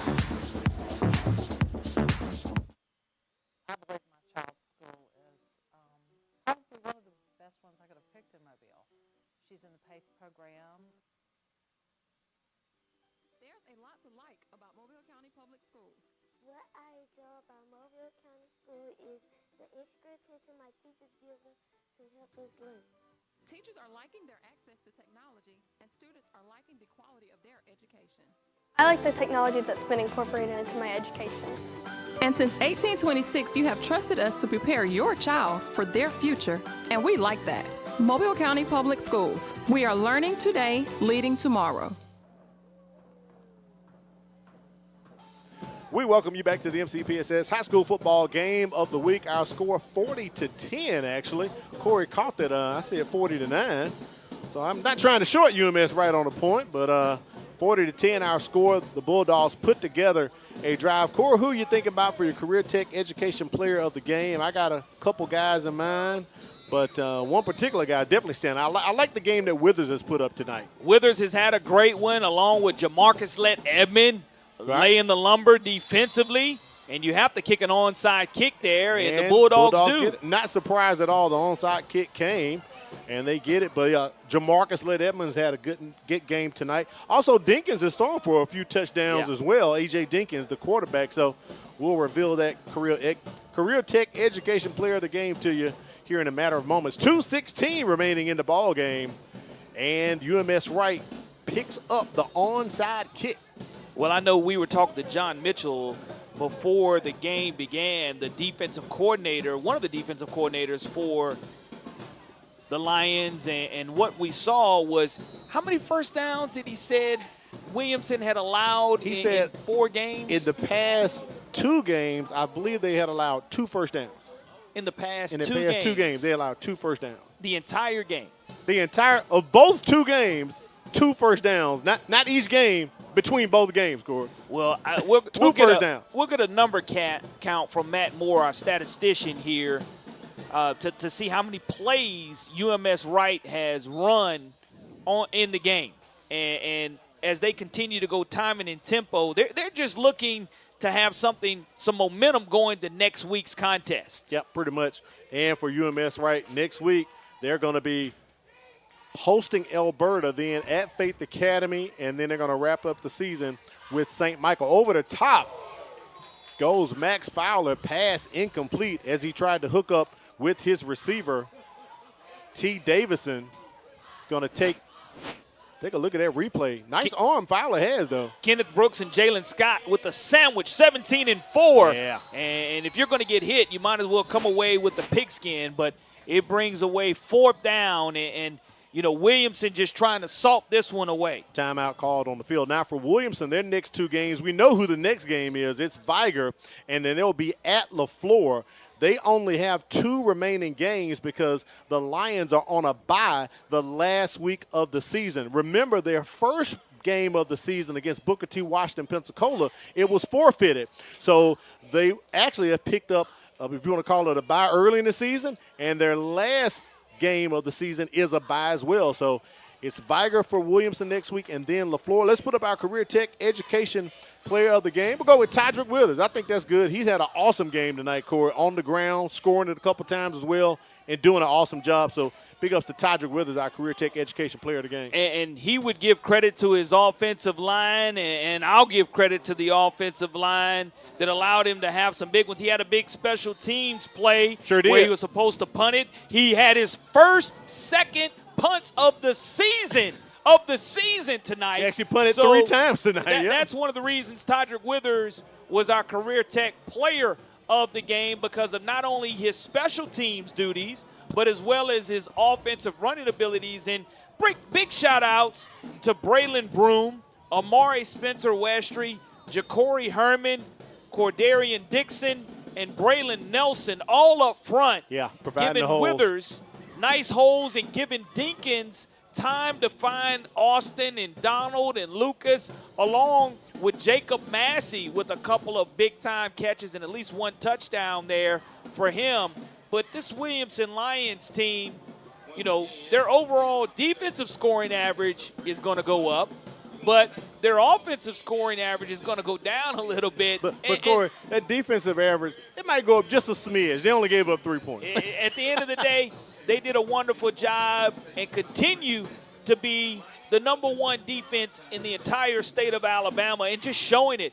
Anytime you create 4 turnovers in the first half and then turn around and have 6 for the game, which equate to 35 points, that's defensive dominance at its best, folks. It's kind of like the defense fuels the offense for this Williamson Lions team. It's kind of like they gather fuel from them as Fowler dumps it off to Richard Scott, and this defense we're talking about just surround him. It's like they get energy from the defense, and then they just turn into an offensive machine and put up points. The defense goes and take it away, and we put up points. And how many plays did UMS run against Viger?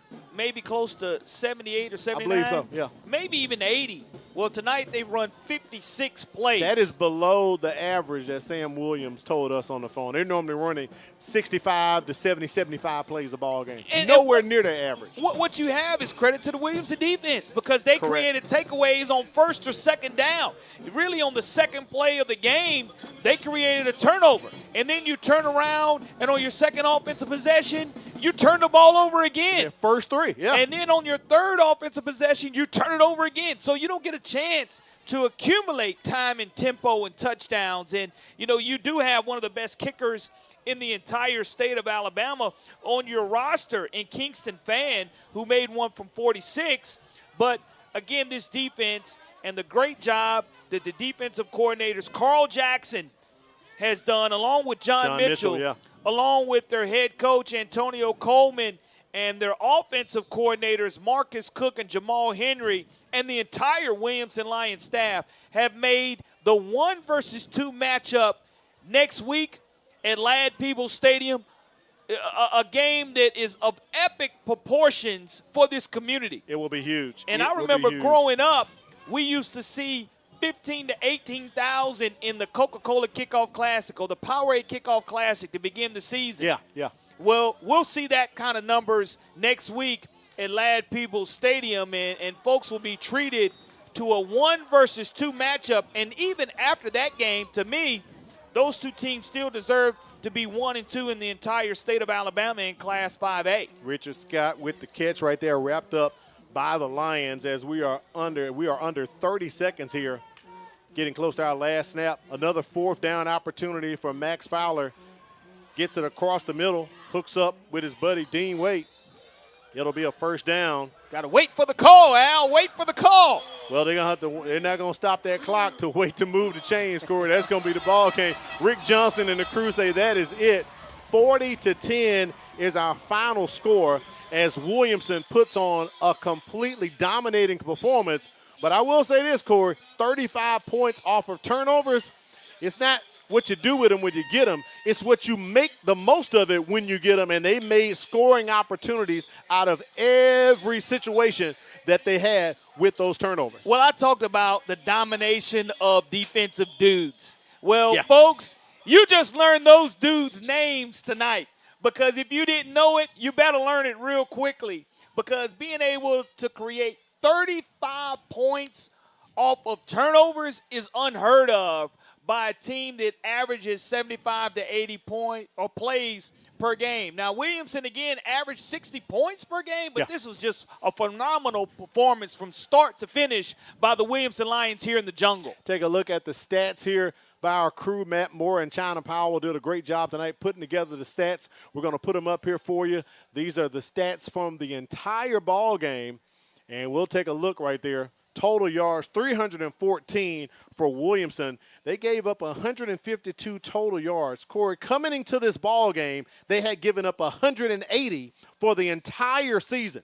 But the defense still created 6 turnovers in our score, 40-10. Plus 4 from a turnover margin. The only thing they have to clean up is the 12 for 110 yards. That's an entire football field from the end line to the end line. One pylon, deep pylon to the other deep pylon. So that's something Coach Coleman's going to talk about and focus on. But we will have a 1 versus 2 matchup next week rather, and 40-10. And you look at pretty much a very balanced attack, 179, 135 from the ground and on the air for the Lions. But Todrick Withers did a great job on the ground, and A.J. Dinkins had a couple big runs himself to kind of go up the middle on quarterback draw, but just an outstanding performance by Williamson. As I have said many times before, if you haven't had a chance to see this Williamson Lions defense in person, you need to come see them in person. Right now, let's see Coach Antonio Williams. He's with Kimberly Dunn. Congratulations to the coach. Go ahead, Kim. Coach Coleman, this was a big region win for y'all tonight. How are y'all feeling? I wouldn't say a big region win. You know, we expected to win. Yeah. You know, and that's what my boys do. That's what my coaching staff do. That's why we work so hard, and that's why we push our boys so hard. So it's a normal win for us. You know, it's a region win, which is important for us going into the playoffs. But we expected to win. You know, we knew that we were going to come out and dominate. Next week, we're looking forward to another big game. you going against Viger. So what's the preparation this week going to look like for that game? Same preparation. I mean, a big game is only a big game before the game. Once the ball snaps and kicks off, it's football. So it's a rival. You know, we're not going to make it a big game. We're not going to make it a big game for our kids. It's a football game, you know, and we have to go out and we have to win it. You know, they have a great team. We have a great team. So may the best team win. Absolutely, Coach. Well, we wish you the best of luck, and I'll let you go celebrate with your team. Thank you so much. Thank you, sir. All right. Thank you, Kimberly. Antonio Colbin. I don't know why I said Antonio Williams. I was thinking about that little Dr. Williams, yep. Dr. Williams. Next week, we're headed out to West Mobile for the Battle of West Mobile. It is Baker versus MGM. Make sure you join us at 6:50. That's going to be a big ball game right there, Corey. Looking forward to it as both teams will try to bounce back here. We'll see how they bounce back, but the Williamson Lions bounce back at the Jungle. And I know T. Martin's tuned in and watching. And again, a big win for Williamson. All right, for Corley Bounty, Kimberly Dunn, our statisticians Matt Moore and China Powell, I'm Al Whedon. Thanking you for joining us tonight. And Williamson, boy, they laid the lumber. 40-10, a big win for the Lions. Have yourself a great weekend.